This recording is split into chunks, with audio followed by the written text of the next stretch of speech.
হে আমার বন্ধুরা, শুনে রেখে দিন বাবা, জেনে রেখে দেন। হে দুনিয়ার মানুষ শুনুন, খলিফাতুল মুমিনিন আমিরুল মুমিনিন ভাই আমার খলিফায়ে সানি ওমর ফারুক রাদিয়াল্লাহু তাআলা আনহু একদিন মদিনার ভাই আমার জঙ্গলের ভিতর দিয়ে যাচ্ছেন বাবা, কোনো এক কাজে রাস্তা দিয়ে হেঁটে হেঁটে যাচ্ছেন। এমন সময় বুঝতে পারলেন ওই জঙ্গলের ভিতরে একজন ভাই আমার অসুস্থ কমজোর মানুষ পড়ে আছে।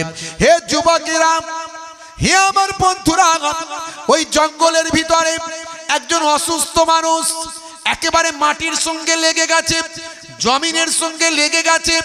একটা গাছের গোড়ায় একজন অসুস্থ কমজোর মানুষ ভাই আমার মাটির সঙ্গে যেন মিশে আছেন। এইভাবে একটা মানুষের ভাই আমার অস্তিত্ব তিনি বুঝতে পারলেন।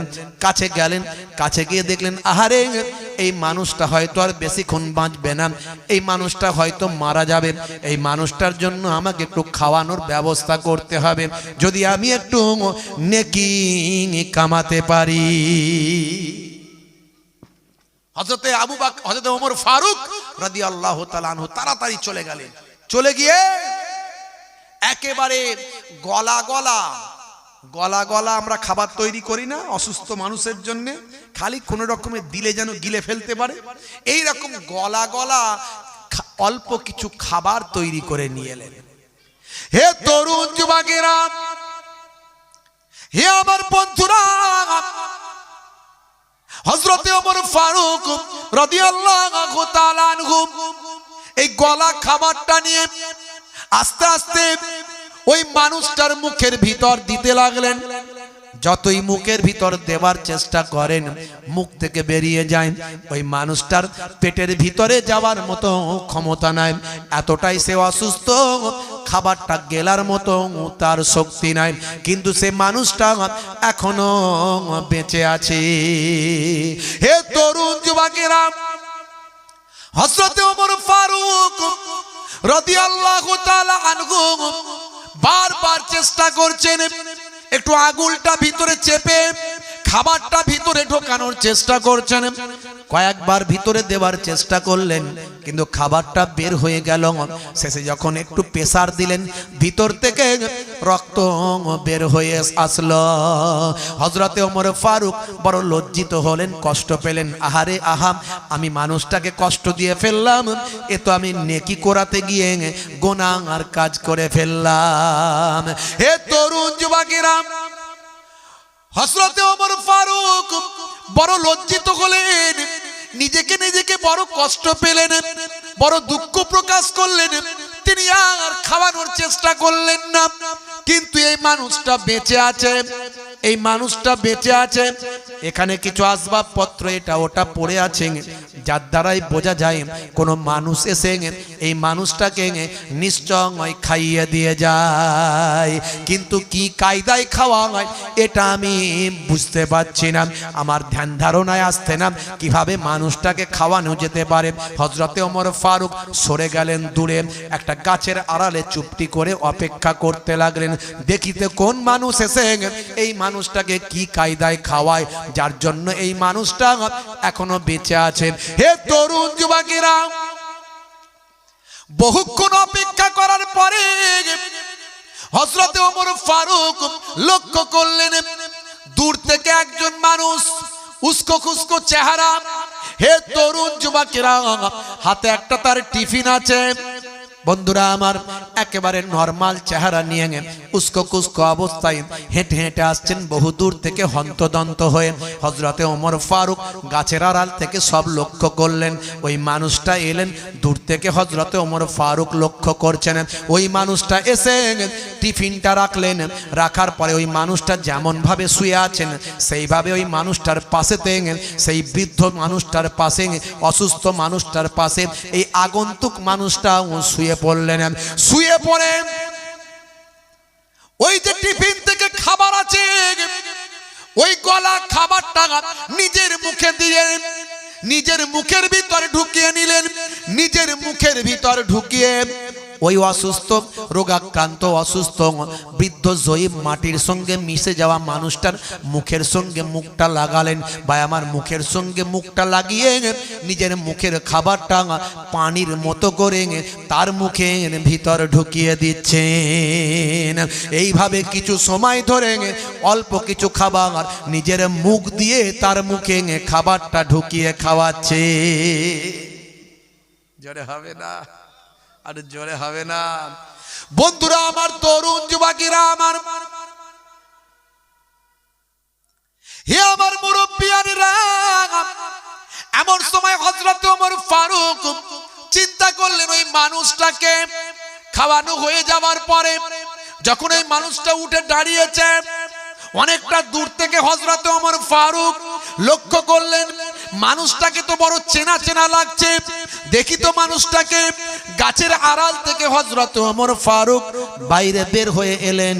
বাইরে বের হয়ে টুকটুক করে সেই মানুষ দুটোর দিকে হেঁটে হেঁটে গেলেন। কাছে গিয়ে দেখেন এই মানুষটা আর অন্য কেউ নন, ইনি হলেন তিনি আর অন্য কেউ নন, ইনি হলেন হযরতে আবু বকর সিদ্দিক রাদিয়াল্লাহু তাআলা আনহু। জোরে হবে না।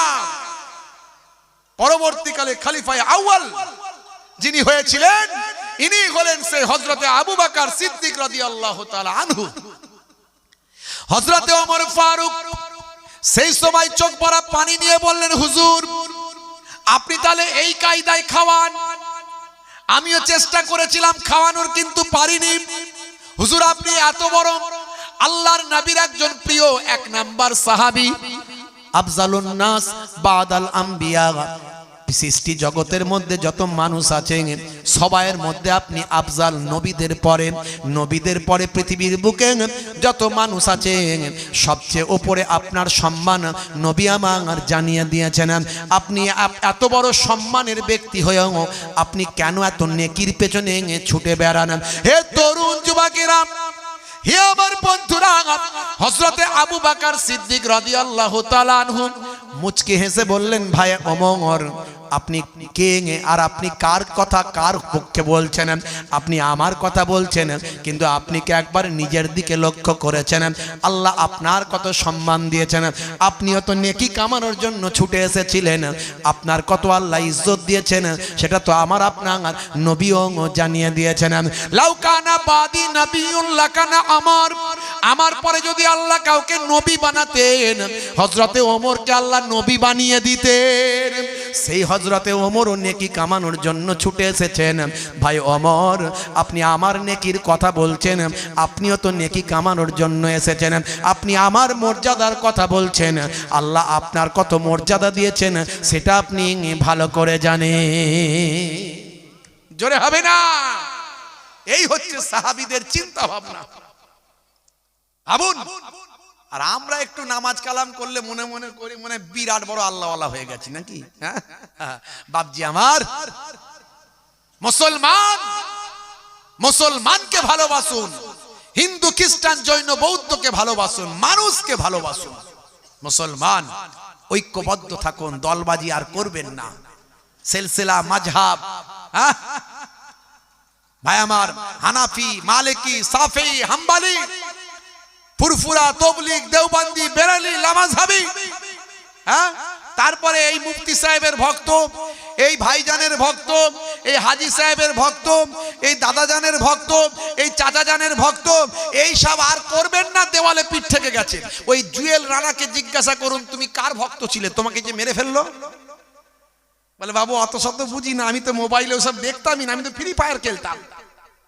খালি আমাকে বললো তোর নাম কি? বললো জুয়েল রানা। মুসলিম? বলে হ্যাঁ। বলে পিটি মেরে ফেললো। আর আমরা এখানে দলবাজি করছি, মাদরামির জায়গা খুঁজে পাইনি। মাদরামির সীমা পরিসীমা আছে। যে বক্তাগুলো স্টেজে উঠে দলবাজি করে সম্মানের সঙ্গে বলবেন আপনার হাদিয়া নিন, চলে যান, ইমাম সাহেব আপনার দোয়া করে দেবে।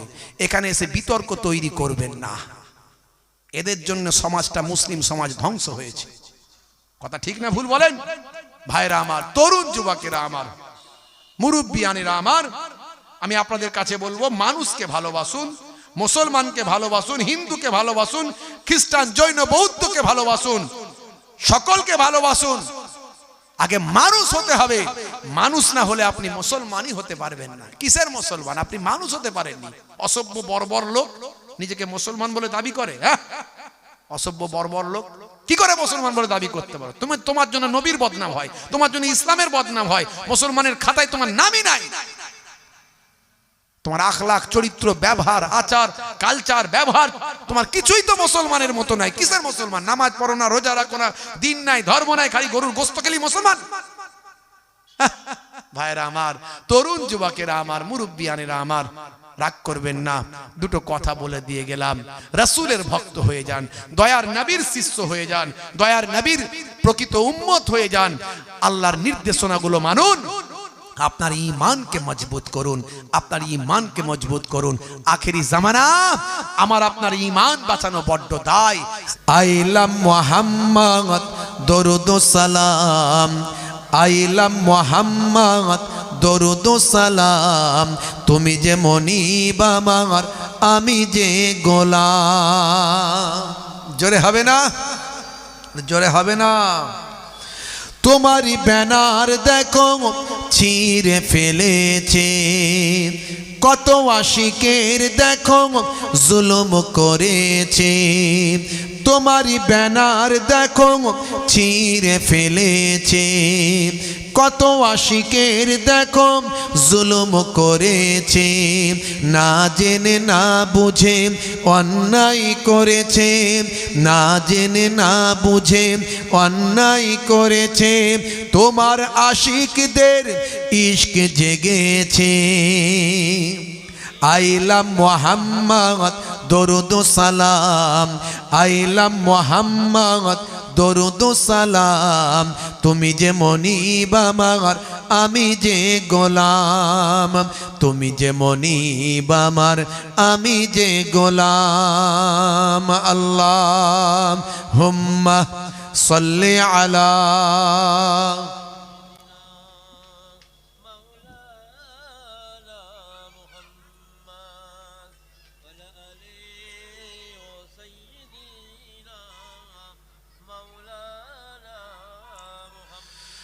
ও গো নবী দয়াময় ক্ষমা করো, ওরা তোমায় চেনে না, রহম করো। ও গো নবী দয়াময় ক্ষমা করো, ওরা তোমায় চেনে না, রহম করো। তুমি কত দয়াবান, তুমি কত মেহেরবান, তুমি কত দয়াবান, তুমি কত মেহেরবান। মাইকেল জ্যাকসনও চিনেছিল।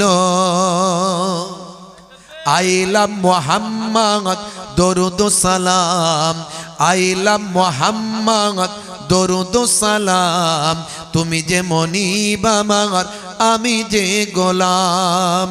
তুমি যে মনিব আমার, আমি যে গোলাম। আল্লাহুম্মা সাল্লি আলা সাইয়্যিদিনা। দরুদ শরীফ পড়েন না ভাই? পড়েন না দরুদ শরীফ? নবীকে ভালোবাসি তো নাকি? দরুদ শরীফ পড়েন।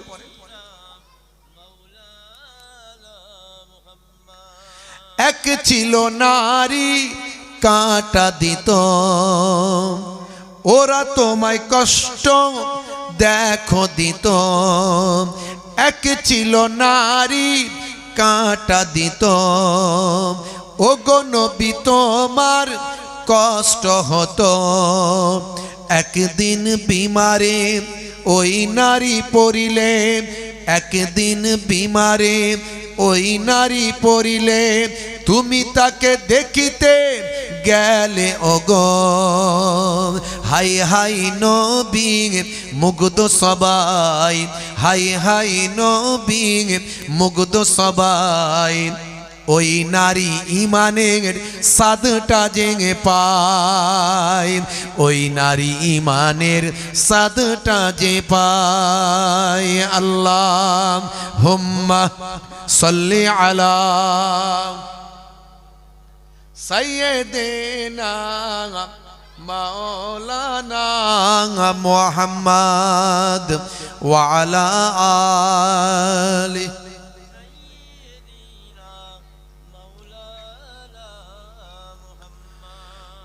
ওগো নবী আমারে কবুল করো, স্বপ্নেতে কখনো দেখা দিও। বলুন আল্লাহুম্মা আমিন। এই দোয়া কি শুধু মুহিবুল্লাহ হুসাইনির একার না আমাদের সবাইয়ের? যারা বলেন একবার যে নবী পাককে স্বপ্নে দেখলো সে বারহাক সত্য দেখলো। আর কারণ নবী পাকের চেহারা কখনো শয়তান ধারণ করতে পারে না। আর যে নবী পাককে দেখলো তার জন্য আর কি কোনো অসুবিধা আছে? কোন হচ্ছে কোনো অসুবিধা নাই। তার জন্য দুনিয়া আখেরাত কামিয়াবি হয়ে গেল।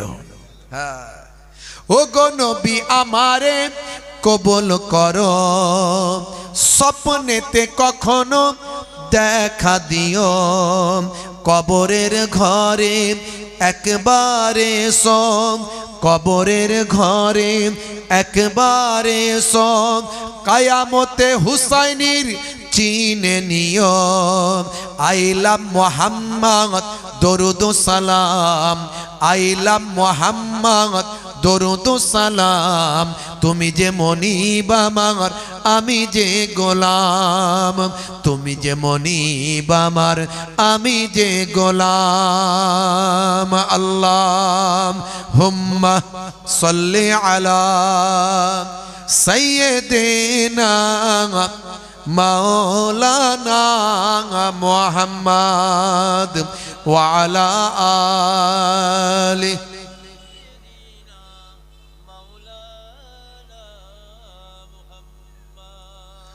وقال الله تعالى في كلامه المجيد والفرقان الحميد لقد كان لكم في رسول الله أسوة حسنة.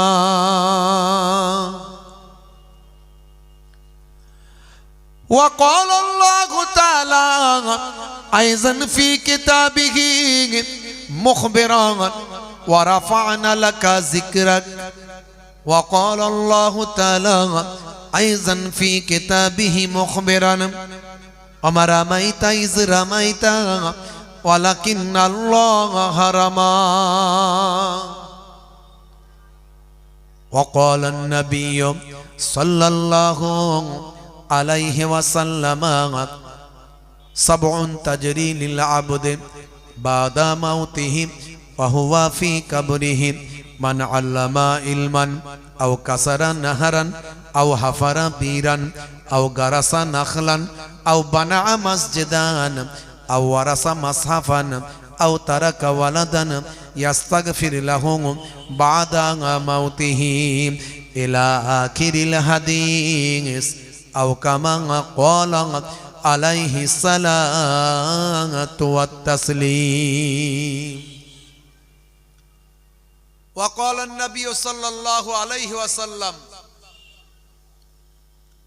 من حب سنتي فقد أحبني ومن أحبني كان معي في الجنة إلى آخر الحديث أو كما قال عليه الصلاة والتسليم.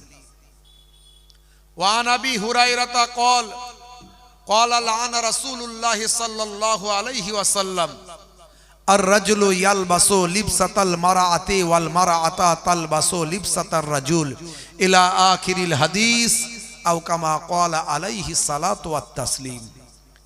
শ্রদ্ধেয় সম্মানীয় আজকের সবার সভাপতি, মঞ্চে উপবিষ্ট, সামনে উপবিষ্ট আমার দিন দরদি, ইসলাম দরদি আমার ভাইরা, বাপজিরা, তরুণ যুবকেরা, খুব সংক্ষেপে কিছু আলোচনা। সন্ধ্যা রাত্রি, লোকজন অনেক কম, তাই আমি অনুরোধ করব আপনারা যে যেখানে আছেন খুব সংক্ষেপে কিছু আলোচনা করে আপনাদের খেদমত থেকে বিদায় নেব। দরুদ শরীফ আল্লাহুম্মা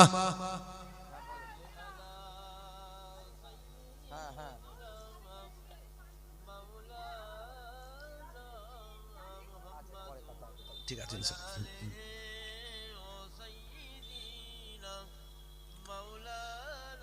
ভাইরা আমার, আজকে আমার আসতে আধ ঘন্টা লেট হয়েছে, রাস্তায় প্রচন্ড জ্যাম, তার উপরে বসিরহাট মানে বুঝতে পারছেন পার হওয়া কত চাপ। তার সঙ্গে সঙ্গে আমি সবসময় অ্যাডভান্স সব জায়গায় চলে যাই, আমার রেকর্ড নাই, লেট করার রেকর্ড নাই, ফেল তো রেকর্ডই নাই। আমার যদি কোনো সমস্যা হয় আমি মোবাইল অন করে রাখি, সুইচ বন্ধ করা হুজুর নয়। আপনারা জানেন আমাদের একটা সংগঠন আছে লেকচারার্স অ্যাসোসিয়েশন অফ বেঙ্গল, তার আজকে অ্যানুয়াল কনফারেন্স চলছিল কলকাতায় রবীন্দ্র তীর্থ অডিটোরিয়াম। সেখানে খুব ব্যস্ততার মধ্যে ছিলাম, আমি যেহেতু মেন দায়িত্বে আছি অনেক কিছু সামলাতে হয়েছে। সকালবেলা ছিলাম জীবনতলা থানায়, এই ওয়াসিম সরকারকে নিয়ে এফআইআর করতে গেছিলাম। অর্থাৎ আমরা কওমের কাজে নিজেদেরকে উজাড় করে দিয়েছি। আজকে আমার এখানে দাওয়াত নেওয়ার কথা নয়, এই যে সামনে ইউটিউবার ভাইকে দেখতে পাচ্ছেন, ওই ভাইয়ের জেদেতে আমাকে নিতে হয়েছে। আমার কিন্তু প্রোগ্রাম উল্টো দিকে, আমাকে যেতে হবে হারুয়া পার করে, বুঝতে পারছেন? এদিকে নয়, আমার এদিকে আসারই কথা নয়, আমি তো ওই দিক থেকে ওইদিকে চলে যাব শর্টকাটে। কিন্তু ওই ভাইদের আবেদনে সাড়া দিয়ে, যেহেতু একটা সম্পর্ক আছে, বারবার রিকোয়েস্ট করেছে একটু সন্ধ্যাবেলায় হাজির দেবেন, দিতে হয়েছে। কিছু কিছু ক্ষেত্রে আপনাদেরকে মেনে নিতে হবে কওমের স্বার্থে এগুলো। যদি না মানতে পারেন দাওয়াত করবেন না। আমাদের ডেট 2027 সাল পর্যন্ত ফিল আপ আছে। যার বাজার খুব খারাপ সে একটা দাওয়াতের জন্য পেরেশান হয়ে যাবে। আমাদের 2-4টে জলসা ক্যান্সেল হলে কিছু যায় আসে না, বুঝতে পারছেন? কিন্তু মানুষের কথা দিলে কথা রাখার চেষ্টা করি। পীরের ঘরের আওলাদ, বুঝতে পারছেন তো? একটা তো ব্যাপার আছে হালকা পাতলা হলেও, কিছু না হোক, কেউ মানুক আর নাই মানুক বাপ, বুঝতে পারছেন? ছোট হুজুরের নাতি, পিননগরী হুজুরের পোতা, বুঝতে পারছেন? একটা সম্পর্ক আছে, মানুষ ভালোবাসে একটু হলেও। কিছু মানুষ হিংসা বিদ্বেষ করে, থাকে, ওরকম থাকবে সব জায়গায়। তারা তো বোঝে না যে আমরা কওমের জন্য কি করছি, জানে না তারা। এই ওয়াকাপ নিয়ে উমিদ পোটাল করছেন। এই যে সুপ্রিম কোর্টে মামলা অনেকেই করেছে, তার মধ্যে আমি নিজে গিয়ে মামলা করে এসেছিলাম। তার ভিডিও ফুটেজ দেখে নেবে, সার্চ করবেন, পেয়ে যাবেন। গল্প বলে দিয়ে চলে যাচ্ছি না। তো কওমের জন্য আমরা নিজেদের ট্যাক্স থেকে গিয়ে সুপ্রিম কোর্টে মামলা করেছি, কারো কাছে হাত পাতিনি আজ পর্যন্ত। আমরা যে লেকচারার্স অ্যাসোসিয়েশন অফ বেঙ্গল চালাই, আজ পর্যন্ত কারো কাছে হাত পাতিনি। আমরা তখনই হাত পাতবো বলেছি, এটা আমাদের লক্ষ্য, যখন আমাদের সমাজ থেকে গরিবি হাটাও, দেশ বাঁচাও করব। আমাদের টার্গেট এটা, সবচেয়ে শেষ টার্গেট। কিভাবে গরিবি দূর করব সেটা আমাদের পরিকল্পনায় আছে, সেটা আমরা আগে থেকে প্রকাশ করব না। সেই তখন আমরা হাত পাতবো, তার আগে হাত পাতবো না।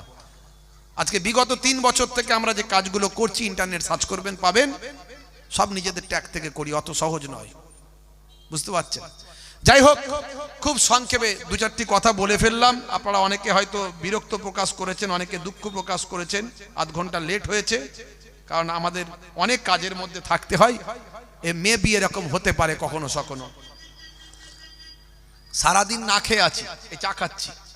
যাই হোক ভাইরা আমার, খুব সংক্ষেপে 2-4টে কথা বলবো। আল্লাহ করে আপনার নেক মানুষ, জ্ঞানী মানুষ, বসিরহাট এলাকার মানুষ, আল্লামা হুজুরের ঘরের মানুষ, এলাকার মানুষ, কি জি তাই তো নাকি? আল্লামা হুজুরের পাশের মানুষ না? আপনাদের একটা আলাদা সম্মান আছে বাপ, সেটা আপনারা হয়তো এখানে বুঝতে পারবেন না। যখন আপনি এই রাজ্য ছেড়ে অন্য জায়গায় চলে যাবেন, তখন বলবেন আমি বসিরহাটের মানুষ, তখন আপনাকে বসিরহাট বলবে না, বলবো ও আচ্ছা আল্লামা হুজুরের বাড়ির পাশের মানুষ, বলে হ্যাঁ হ্যাঁ, একটা সম্মান তখন বুঝতে পারবেন, এখন পারবেন না। ফুরফুরা শরীফ থেকে যারা যায় অন্য জায়গায়, ফুরফুরার লোকেরা তারা বুঝতে পারে না আমাদের কত সম্মান, কিন্তু ফুরফুরা থেকে যখন অন্য জায়গায় যায় তখন বলে ও ফুরফুরাই বাড়ি, ও দাদা হুজুরের ঘরের মানুষ, আচ্ছা আচ্ছা আচ্ছা, বসুন বসুন বসুন, সম্মান আলাদা বেড়ে যায়। মদিনা শরীফ থেকে যদি কেউ আসে, ধরুন আমার নবীর রওজা থেকে আরো 200 কিলোমিটার দূর, মদিনার মানুষ, আপনার এখানে যদি আসে কেউ মদিনার মানুষ, আপনি কি করবেন? সম্মান করবেন না তাকে? ওরে বাবা, নবীর দেশের মানুষ রে, অথচ নবীর কোথায় রওজা, তার কোথায় বাড়ি, 200 কিলোমিটার দূর, বুঝতে পারছেন? তাই নবীর খাতিরে সম্মানের একটা ব্যাপার আছে। বসিরহাট এলাকার মানুষ, আল্লাহ আপনাদের অনেক সম্মান দিয়েছে বাপ, আল্লাহ করে অনেক জ্ঞানী মানুষ। হে তরুণ যুবকেরা, হে আমার বন্ধুরা, শুনে রেখে দিন বাবা, জেনে রেখে দেন। হে মুসলমান, একটু লক্ষ্য করুন, আপনাকে আমাকে পৃথিবীর জমিনে আল্লাহ পাঠিয়েছেন কেবলমাত্র খেয়ে দিয়ে আরাম আয়েশ করে দুনিয়া ছেড়ে বিদায় নেবার জন্য নয়। আজ বেঁচে আছেন, কাল থাকবেন না, গ্যারান্টি নাই বা আজ মরে গেলেন, আপনার আর নাম ধরে কেউ ডাকবে না, আপনার নাম বলবে না, আপনার নামটা বলবে লাশ। লাশটাকে নিয়ে আসো, লাশটাকে এদিকে নিয়ে যাও, লাশটাকে ডাকো, লাশটাকে নিয়ে আসো, লাশটাকে সরাও। হে তরুণ যুবকেরা, আপনার নাম হয়ে যাবে লাশ, আর লাশ কবরে যাওয়ার আগে চলে যাবে তার বাস। কথা ঠিক না ভুল বলেন? হে যুবকেরা, কিসের অহংকার, কিসের তাকাব্বুরি, কিসের আমিত্ব, কিসের তোমার ক্ষমতা, লোকবল, জনবল, অর্থবল, সম্পদ বল, পয়সা, আমিত্ব, শরীরের ক্ষমতা, তাকত। হে যুবক, কত মানুষকে তোমার সামনে তুমি মরতে দেখেছো, কত মানুষকে তুমি দাফন করেছ, কত মানুষকে তুমি কাফন পরতে দেখেছ, কত মানুষের জানাজায় অংশ নিয়েছ। হে মানুষ, হে যুবক, তোমার আমিত্বকে মিটিয়ে দাও, তোমার অহংকারকে ধূলিসাৎ করে দাও, নিজেকে নরমাল মানুষ হিসাবে তুমি প্রকাশ করো, সাধারণ মানুষ হিসাবে প্রকাশ করো, দেখবে তোমার জীবনটা ধন্য হয়ে যাবে। হে তরুণ যুবকেরা, হে আমার বন্ধুরা, শুনে রেখে দিন বাবা, জেনে রেখে দেন। হে মুসলমান, একটু লক্ষ্য করুন, আল্লাহ বললেন বান্দারে, এই পৃথিবীর বুকে তোমাদের বেকার সৃষ্টি করেনি, তোমাদের সৃষ্টি করেছি কেবলমাত্র তোমরা আমার ইবাদত করবে। মা খালাকতুল জিন্না ওয়াল ইনসা ইল্লা লিয়াবুদুন। জিন জাতি এবং মনুষ্য জাতিকে আমার ইবাদতের জন্য সৃষ্টি করেছি, ইবাদত ছাড়া অন্য কোন উদ্দেশ্যে আমি আল্লাহ সৃষ্টি করিনি। বুঝতে পারছেন? এবার আপনি বলবেন, তাহলে ইবাদত মানে তো হুজুর নামাজ, তাহলে সবসময় কি নামাজ পড়বো নাকি? সবসময় কি রোজা রাখবো নাকি? প্রতিদিন রোজা রাখবো? সবসময় তেলাওয়াত করবো? তাহলে সংসারটা কি করে করব? কাজ কারবার কেমন করে করব? ব্যবসা বাণিজ্য কেমন করে করব? সন্তানদের মানুষ করব কিভাবে? হ্যাঁ, মনে রাখবেন, আপনি যা কিছু করবেন সবটাই যদি নবী আনা তালিকায় হয়, সবটাই আপনার ইবাদত বলে গণ্য হয়ে যাবে। জোরে বলা যাবে না সুবহানাল্লাহ? জোরে বলা যাবে না? হে তরুণ যুবকেরা, হে আমার বন্ধুরা, হে আমার মুরব্বিয়ানেরা, আমার আল্লাহ কোরআন মাজিদের ভিতরে বললেন, হে নবী, আপনি ওয়াজ করতে থাকুন, আপনি বক্তৃতা দিতে থাকুন, বক্তব্য দিতে থাকুন, ওয়াজ আপনি করতে থাকুন। ফাযাক্কির ফাইন্নাজ যিকরা তানফাউল মুমিনিন।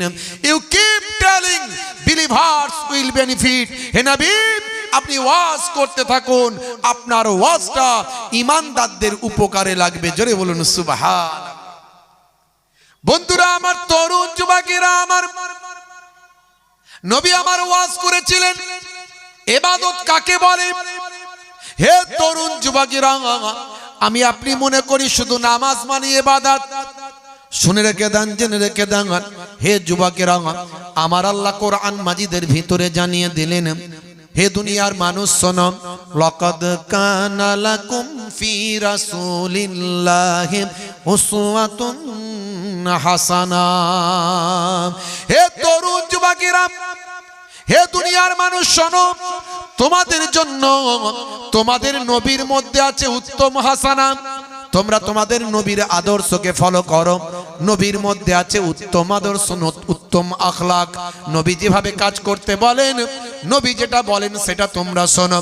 অন্য জায়গায় আল্লাহ বলছেন, মাইয়ুতির রাসূল ফাকাদ আতা আল্লাহ। যে আমার রাসূলের ইতাআতটা করলো, যে আমার রাসূলের তাবেদারিটা করলো, যে আমার রাসূলের গোলামিটা করলো, সে তো আমি আল্লাহ আমারই গোলামি করলো। জোরে হবে না? আর জোরে হবে না? নবীরাও যা শরীফ দেখে মন ভরে না, দিদার দাও গো শাহে মদিনা, দিদার দাও গো শাহে মদিনা। আরো শের মেঘমান করেছেন আল্লাহ, কত শান কত মান মোর কামলিওয়ালা, ও গো মদিনাওয়ালা, ও গো মদিনাওয়ালা, করো করুণা দিদার দাও গো শাহে মদিনা, দিদার দাও গো শাহে মদিনা। নবী রওজা শরীফ দেখে মন ভরে না, দিদার দাও গো শাহে মদিনা। আল্লাহুম্মা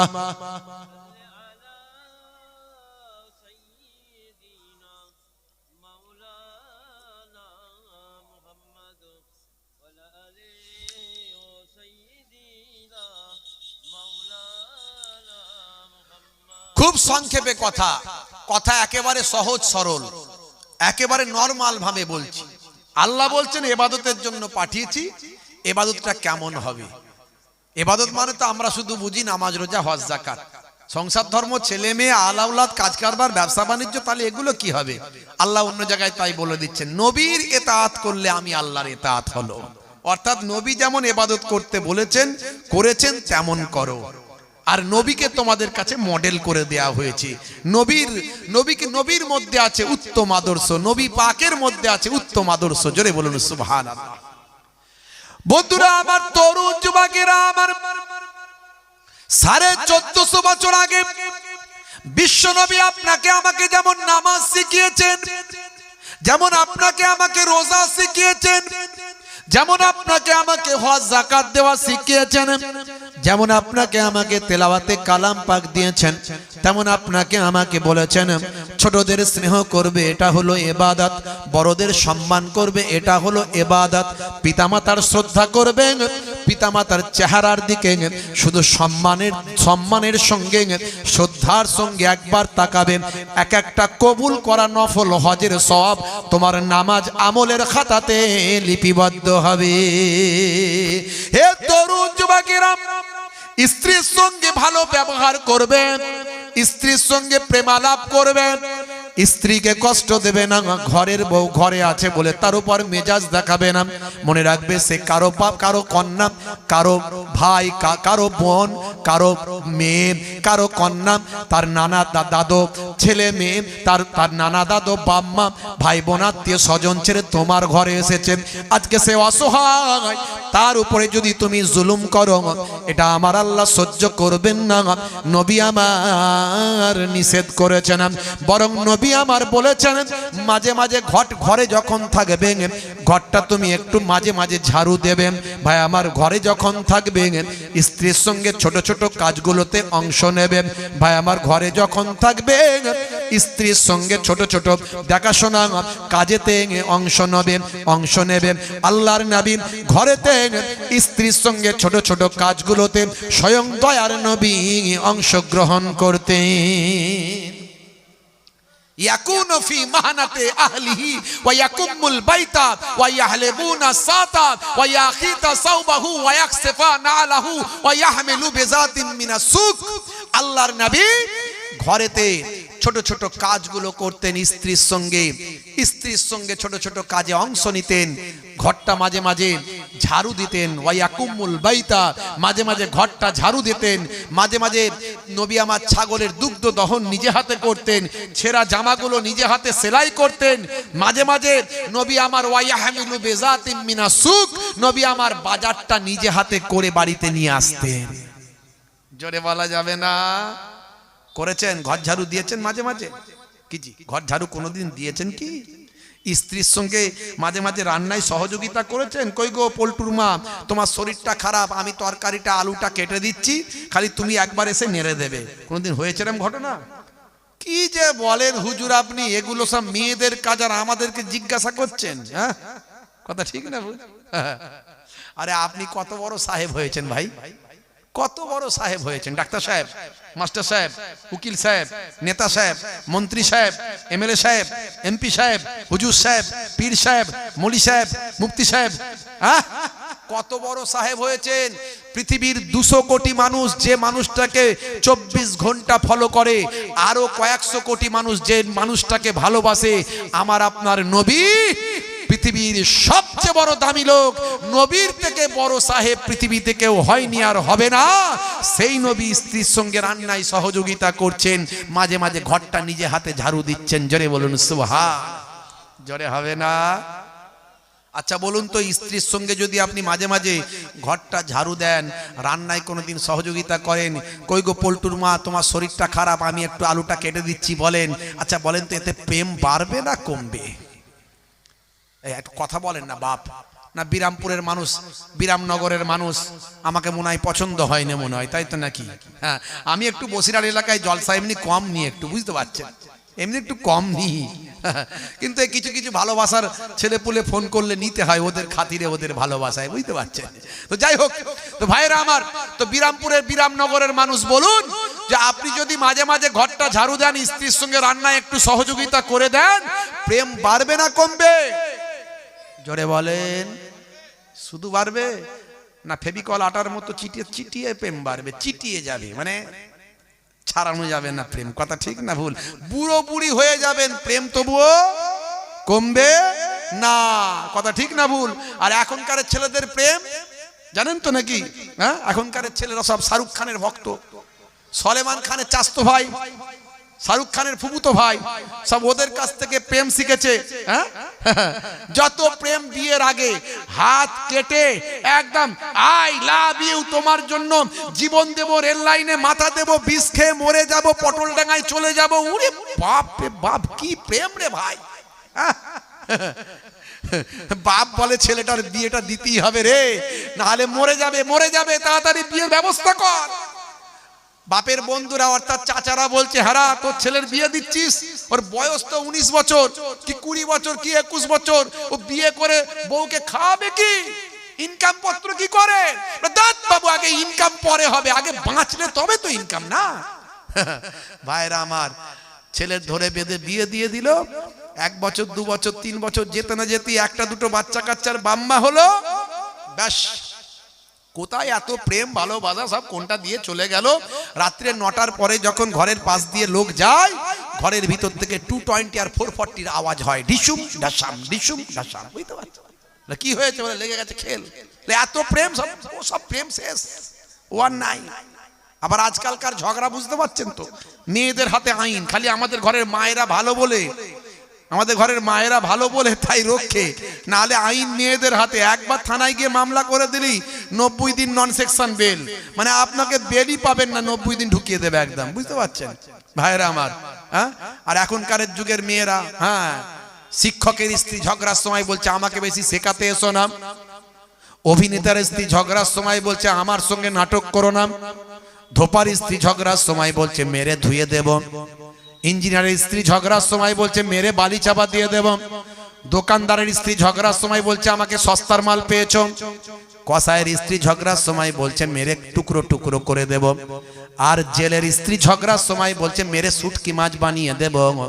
আর আলেম ওলামা হুজুরদের বাড়িতেও মাঝে মাঝে ঝগড়া হয়, তখন তারা বলে আল্লাহর কোরআন দিয়ে সমস্যা আর সমাধান করব। হে তরুণ যুবকেরা, হে আমার বন্ধুরা, হে আমার মুরব্বিয়ানেরা, শুনে রেখে দিন বাবা, 1450 বছর আগে নবী আমার যা বলেছেন, যা করেছেন, কোরআন মাজিদে যা বলা হয়েছে, আজকের যুগে সব বিজ্ঞানসম্মত, বাস্তবসম্মত, আজকের যুগে সব অথেন্টিক, আজকের যুগে সব ক্লাসিক্যাল মডার্ন।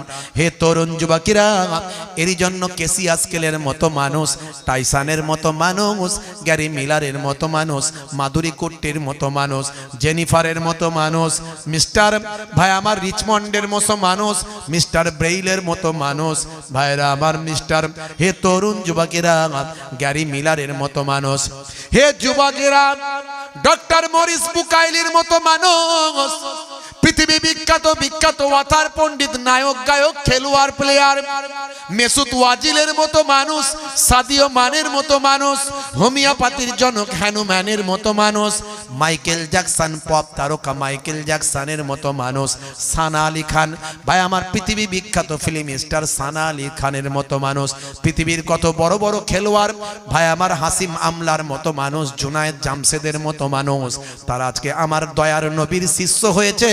কোরআনকে তারা বুকে ধরেছে, মাথায় ধরেছে, বারবার চুম্বন করেছে। তারা প্রমাণ পেয়েছে কোরআন সত্য, কোরআন মাজিদ মহান আল্লাহর কাছ থেকে অবতীর্ণ হয়েছে। আর এই একটা এমএলএ বেরিয়েছে, আপনারা জানেন, হ্যাঁ, দীর্ঘদিন ধরে, অনেক দিন থেকে ইসলাম নিয়ে কটু কথা বলবি, ইসলামের পিছনে লাগবি। হ্যাঁ, আচ্ছা বলুন তো, কোন ব্যক্তি কারো পিছনে কখন লাগে? কখন লাগে জানেন? শুনে রাখুন, কোন ব্যক্তি কারো পেছনে কখন লাগে? যখন সে এগিয়ে যায়। যে এগিয়ে যাচ্ছে তার পেছনে লাগছে না, লাগবে কি করে? কথা ঠিক না ভুল? ইসলাম এগিয়ে যাচ্ছে, সারা পৃথিবীর মানুষ কোরআনকে ভালোবাসছে, তাই এরা কোরআন থেকে মানুষকে মুখ ঘুরিয়ে রাখানোর জন্য কোরআনের বিরুদ্ধে, কোরআনকে মিথ্যা, ভাই আমার কোরআনকে মিথ্যা প্রতিপন্ন করার চক্রান্ত করছে, কোরআনকে একটা হিংস্র কিতাব হিসাবে প্রতিপন্ন করার চেষ্টা করছে। তবে আল্লাহ যা করে ভালোর জন্যই করে। যেভাবে হইচই পড়েছে, মানুষ লুকিয়ে হোক আর প্রকাশ্যে হোক, স্বেচ্ছায় হোক অনিচ্ছায় হোক, তারা কিন্তু কোরআন কিন্তু একটু পড়া সবাই শুরু করবে। কথা ঠিক না ভুল বলেন? জোরে বলেন। হ্যাঁ, এটা আবু জাহিল আবু লাহাবরা করত। নবী যখন মানুষকে কোরআন শোনাতো, নবীর কোরআন শুনে সবাই নবীর ভক্ত হয়ে যেত, কোরআনকে বিশ্বাস করত। তখন আবু জাহিল আবু লাহাবরা বলতো এটা জাদু করা গ্রন্থ, এটা মিথ্যা গ্রন্থ, এই কোরআনের বিরুদ্ধে কুৎসা রটাতো যাতে করে কেউ কোরআন না শোনে। অথচ নবী যখন বাড়িতে বসে বসে রাতের বেলা কোরআন মাজিদ তেলাওয়াত করতেন, নবীর সুমধুর কণ্ঠে কোরআনের মাধুর্য শোনার জন্য আবু জাহিল আবু লাহাবরা নবীর ঘরের পাশে এসে লুকিয়ে লুকিয়ে কোরআনের তেলাওয়াত শুনে মানসিক শান্তি লাভ করত। জোরে হবে না? সময় এসে গেছে, সবাই কোরআন পড়বে এবার। আমরাও চাই কোরআন পড়ুক, আমরাও চাই সবাই কোরআন পড়ুক, দেখুক কোরআনের মধ্যে কি লেখা আছে। আমরা চাই তো, আলহামদুলিল্লাহ আমরা যেটা করতে পারিনি সেটা ওয়াসিম সরকার করে দিয়েছে। এই কাজটা ওয়াসিম সরকার করে দিয়েছে। তাই আমি বলি, আল্লাহ যা করে বান্দার ভালোর জন্য করে। মানুষ হয়তো কোরআন পড়তো না, কিন্তু ওয়াসিম সরকার যা করলো, এতে সবাই একটু খুঁজে দেখবে কোরআনে সত্যি কি লেখা আছে। হ্যাঁ, আর যখনই লেখা আছে দেখবে, দেখতে দেখতে পাবে কি পাবে? লাকুম দীনুকুম ওয়ালিয়া দিন, তোমার ধর্ম তোমার কাছে, আমার ধর্ম আমার কাছে। দেখতে দেখতে পাবে লা ইকরা ফিদ্দিন, ধর্মের উপর কোনো জবরদস্তি নাই। কোরআনে কোনো বলা হয়েছে ধর্ম নিয়ে কেউ জবরদস্তি করবে না। কোরআন খুঁজতে খুঁজতে পেয়ে যাবে, ভাইরা আমার কিতাব খুঁজতে খুঁজতে পেয়ে যাবে। একজন নিরীহ মানুষকে হত্যা করা মানব জাতি হত্যা করার সমান, একজন নিরীহ মানুষকে রক্ষা করা মানব জাতি রক্ষা করার সমান। এইভাবে কোরআনের শান্তি সম্প্রীতির বাণীগুলো পাবে। তারা বুঝতে পারবে যে ওয়াসিম সরকার যে আয়াতটা নিয়ে কমপ্লেন করেছে, এই আয়াত আজকের জন্য, আজকের দিনের জন্য নয়, এর আগেও বহু মানুষ তারা কোরআনকে ঠিকভাবে পড়তে না পারার কারণে, বুঝতে না পারার কারণে, ব্যাখ্যা ঠিক মতো না জানার কারণে তারা এই আয়াত নিয়ে বারবার কমপ্লেন করেছে এবং সুপ্রিম কোর্টে মামলাও করেছে। সুপ্রিম কোর্ট বারবার কোরআন মাজিদকে ক্লিন চিট দিয়েছে। এই কদিন আগে হাসিম ভাই আমার ওয়াসিম রেজভি, আপনারা জানেন ওয়াসিম রেজভিকে দিয়ে এই ওয়াসিম সরকাররা মামলা করিয়েছিল সুপ্রিম কোর্টের 26টা আয়াত নিয়ে। সুপ্রিম কোর্ট ওয়াসিম রেজভিকে বলেছিল, আপনি যে মামলাটা করেছেন আপনার জানা নাই কোরআন সম্পর্কে, আপনি পড়েননি। আপনার যে কমপ্লেন করেছেন সূরাগুলো আয়াতগুলো নিয়ে, সেই আয়াতগুলোর আগের আয়াত আর পরের আয়াত যদি আপনি পড়তেন আপনার সমস্যার সমাধান হতো। আপনি মামলা করে বড় ভুল করেছেন, পৃথিবীর 200 কোটি মানুষের ভাবাবেগে আঘাত করেছেন। তাই হে ওয়াসিম রেজভি, আপনাকে 50,000 টাকা জরিমানা করা হলো। মনে রাখবেন, ওয়াসিম রেজভির উপর জরিমানা করেছিল সুপ্রিম কোর্ট। তিরস্কার তিরস্কার করেছিল। আর আল্লাহ বলছেন যে আমার কোরআনের বিরুদ্ধে লাগবে আমি তার নাম ঠিকানা বদলে দেব। ওয়াসিম রেজভির নাম ঠিকানা আজকে চেঞ্জ হয়ে গেছে, আপনি ভালো করে খবর নিন, চেঞ্জ হয়ে গেছে। আমার বড় মনে হচ্ছে এই কি বলেন, এই যে এর প্রতি যে আল্লাহ কি করবেন সেটা খুব তাড়াতাড়ি হয়তো আমরা দেখতে পাবো। যাই হোক, তবে কিন্তু পরোক্ষভাবে ভালোই হয়েছে আমি বলবো, বুঝতে পারছেন? হ্যাঁ, উনি যে আয়াতটা নিয়ে কমপ্লেন করেছেন ওটা একটা যুদ্ধের ব্যাপারে আল্লাহ রাব্বুল আলামিন বলেছেন। যুদ্ধ চলছে তখন একটা যুদ্ধের প্রেক্ষাপট। কোরআন মাজিদ দীর্ঘ 23টা বছর ধরে 30 পারা কোরআন 23 বছর ধরে প্রফেটের কাছে, নবীর কাছে একটু একটু করে এসেছে, একটু একটু করে। এই আয়াতগুলো যে নাজিল হয়েছে তখন নবীর সঙ্গে কুফফারে কুরাইশ, আল্লাহর নবীর জ্ঞাতিগোত্র, তারা নবীরই পরিবারের লোক, কিন্তু বিশ্বাস আর অবিশ্বাসের প্রশ্ন এখানে। নবীর বিশ্বাস আলাদা, তাদের বিশ্বাস আলাদা। বিশ্বাসে লড়াই। তারা আমার নবীকে মেরে ফেলতে চায়, নবীর ফলোয়ার্সদের তারা হত্যা করছে। আপনার দলের মানুষকে যদি কেউ হত্যা করে আপনি বলবেন না তোরাও পেলে ওদের হত্যা করবি? তবে ইসলাম কত সুন্দর বলেছে, তারা যদি তোমাদের কাছে ক্ষমা প্রার্থনা করে ক্ষমাও করে দাও। জোরে বলুন সুবহানাল্লাহ। 4 মাসের জন্য এখানে সন্ধি চুক্তি হয়েছিল। আর ওই মক্কার কুরাইশরা, কাফেররা, এই কাফের শব্দ নিয়ে অনেকে ভাই আমার গোলাচ্ছে, বলে হিন্দুদেরকে নাকি মুসলমানরা কাফের বলে। দূর বাবু, পড়াশোনা করো ভালো করে। এই কাফের শব্দ প্রয়োগ হয়েছে মক্কার কুরাইশদের, ওই সমস্ত বেঈমানদের জন্য যারা নবীকে মেরে ফেলতে চায় তাদের জন্য। এখনকারের প্রেক্ষাপটে নয়, এখনকার হিন্দু খ্রিস্টান জৈন বৌদ্ধের জন্য নয়। বুঝতে হবে ভাইরা আমার, তরুণ যুবকেরা আমার, মুরব্বিয়ানেরা আমার। সেই সময় আল্লাহ রাব্বুল আলামিন বললেন, তারা তোমাদেরকে যদি হত্যা করে তোমরাও তাদের হত্যা করো। তারা যদি তোমাদেরকে যেখান থেকে বের করে দিয়েছে তাহলে তোমরাও তাদেরকে বের করে দাও। এই যে যুদ্ধের প্রেক্ষাপটে এই আয়াতগুলো নাজিল হয়েছে।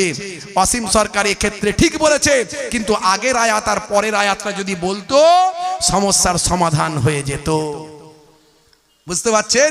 এই যুদ্ধের বর্ণনা অন্যান্য ধর্মগ্রন্থ আছে। আপনি বাইবেল খুলুন না, যুদ্ধের বর্ণনা পাবেন না? অনেক যুদ্ধের বর্ণনা পাবেন। আপনি রামায়ণ মহাভারত খুলুন, যুদ্ধের বর্ণনা পাবেন না? অনেক যুদ্ধের বর্ণনা পাবেন। এর জন্য পড়াশোনা করতে হবে রে ভাই। কোরআন মাজিদটাকে নিয়ে রিসার্চ করলে আপনি এখান থেকে বিভিন্ন সাবজেক্ট তৈরি হয়ে যায়। কোরআন মাজিদকে আপনি ছোটখাটো জিনিস ভাবছেন? হ্যাঁ, একজন ফিলোসফার তার দৃষ্টিকোণ দিয়ে দেখবে কোরআন মাজিদ একটা দর্শনের কিতাব, সেখান থেকে দর্শনের একটা সাবজেক্ট তৈরি হয়ে যায়। একজন হিস্টোরিয়ান তার দৃষ্টিকোণ দিয়ে দেখবে কোরআন মাজিদ একটা হিস্ট্রির কিতাব, সেখান থেকে একটা ইতিহাসের সাবজেক্ট তৈরি হয়ে যায়। এই রকম ভাবে সায়েন্সের সাবজেক্ট তৈরি হয়ে যায়। এই রকম ভাবে ভাই আমার আপনার কি বলবো, কত ধরনের আপনি জিনিস কোরআন মাজিদ থেকে পাবেন। অতএব কোরআন মাজিদ নিয়ে গবেষণা করতে হবে। তবে আল্লাহ যা করে ভালোর জন্যই করে। অসীম সরকার যা করে দিয়েছে, পশ্চিমবঙ্গের অন্তত সবাই একবার হলেও কোরআনটায় কি লেখা আছে পড়ার চেষ্টা করবে। জোরে বলুন সুবহানাল্লাহ। আর যে কোরআন পড়বে যদি সাদা মন নিয়ে পড়ে, যদি সে স্বচ্ছ পরিষ্কার হৃদয় নিয়ে জানার জন্য পড়ে, যেভাবে রিচমন্ড, যেভাবে গ্যারি মিলার, যেভাবে জেনিফার, এরা কোরআন পড়তে গিয়ে, কোরআনের ভুল খুঁজতে গিয়ে কোরআনের প্রেমিক হয়েছে, আগামী দিন কোটি কোটি মানুষ কোরআনের প্রেমিক হয়ে যাবে। জোরে হবে না?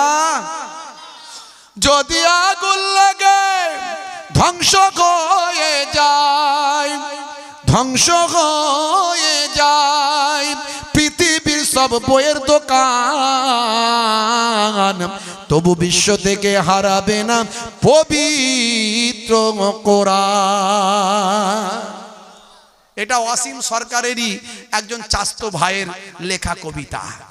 অসীম সরকার যেখান থেকে এদেশে এসেছে, বাংলাদেশে তো আসল বাড়ি, তো এই বাংলাদেশেরই একজন, ওনাদেরই ভাই আমার কোন সম্পর্কে কিছু হতে পারে হয়তো, তো তার নাম হচ্ছে মিস্টার নকুল কুমার বিশ্বাস। ইনি একজন ভালো মানুষ, প্রত্যেকটা ধর্মকে শ্রদ্ধা করেন, সম্মান করেন। যেমন আপনি আমাকে যদি জিজ্ঞাসা করেন, আমি অন ক্যামেরা এত লোকের মাঝখানে, কোনো বানানো গল্প নয়, আই লাভ গীতা, আমি গীতাকে ভালোবাসি। আপনাদের কি মনে হচ্ছে গীতাকে যদি মোহেবুল্লাহ হুজুর ভালোবাসে বলছে, তাহলে মোহেবুল্লাহ হুজুরের নিশ্চয় আর ধর্ম কিছু নাই, মনে হয় দিন থেকে ইসলাম থেকে বেরিয়ে গেল নাকি? হ্যাঁ ভাই, আমি যদি গীতাকে ভালোবাসি আমার ধর্ম শেষ হয়ে যাবে নাকি? কি মনে হচ্ছে এটা? আপনাদের এরকম কিছু মনে হচ্ছে? দেখছেন না, সবাই বলছে না না না, এটা কোনো ব্যাপারই নাই। আমি গীতা পড়তেই পারি, গীতা থেকে অনেক কিছু জ্ঞান লাভ করতে পারি, আমি বাইবেল পড়তে পারি, আমি ত্রিপিটক পড়তে পারি, আমি জিন্দাবেশ পড়তে পারি, আমি যে কোনো কিতাব পড়তে পারি। আমি গীতাকে স্পেশাল শ্রদ্ধা করি। কেন বলুন তো? গীতাকে অন্য কিতাবের থেকে আরো স্পেশাল শ্রদ্ধা করি। তার কারণ হলো গীতার প্রতি আবেগ এই ভারতবর্ষের আমার হিন্দু ভাইদের কোটি কোটি হিন্দু ভাইদের আবেগ গীতার প্রতি আছে। তা আমি যদি গীতাকে স্পেশাল ভাবে আরো বেশি করে শ্রদ্ধা করি, তাহলে আমার কোটি হিন্দু ভাইদের আবেগকে শ্রদ্ধা করা হলো। কথা ঠিক না ভুল বলেন? হ্যাঁ, এতে আমার জাত ধর্ম কিছু যাবে না। বুঝতে পারছেন কিভাবে রাজনীতি চলছে? সব রাজনীতির খেলা, সব রাজনীতির খেলা। হিন্দু মুসলমান ভাগ করো আর ভোট করো, এই হচ্ছে খেলা। বুঝতে পারছেন? তো তোরা এমনি যা পারিস কর না, মানুষকে নিয়ে টানাটানি করছিস কেন? নিরীহ মানুষগুলো মারা যাচ্ছে। এই ধর্ম করতে গিয়ে এই রাজ্যের আফরাজুলকে পুড়িয়ে মেরে দিল, আখলাককে পিটিয়ে মেরে দিল, জুনায়েদকে পিটিয়ে মেরে দিল, আরো কতজনকে পিটিয়ে মেরে দিল। সব গরিব মানুষ। এই কদিন আগে বিহারের আতাহারকে পিটিয়ে মেরে দিল, তারপরে এই জুয়েল রানাকে এই মুর্শিদাবাদে দুদিন আগে পিটিয়ে মেরে দিল, আরো কতজন। এদেশ এই রাজ্যে চলছে, এই দেশে চলছে, আবার এ দেশের খবর ওই দেশে যাচ্ছে। পাশাপাশি তো দেশ। ওই দেশে কি করছে? বলছে আমার মুসলমান ভাইকে পিটিয়ে মারছিস, দাঁড়া। বলে ওই দেশে দীপুকে পিটিয়ে মেরে দিল, অমৃতকে পিটিয়ে মেরে দিল।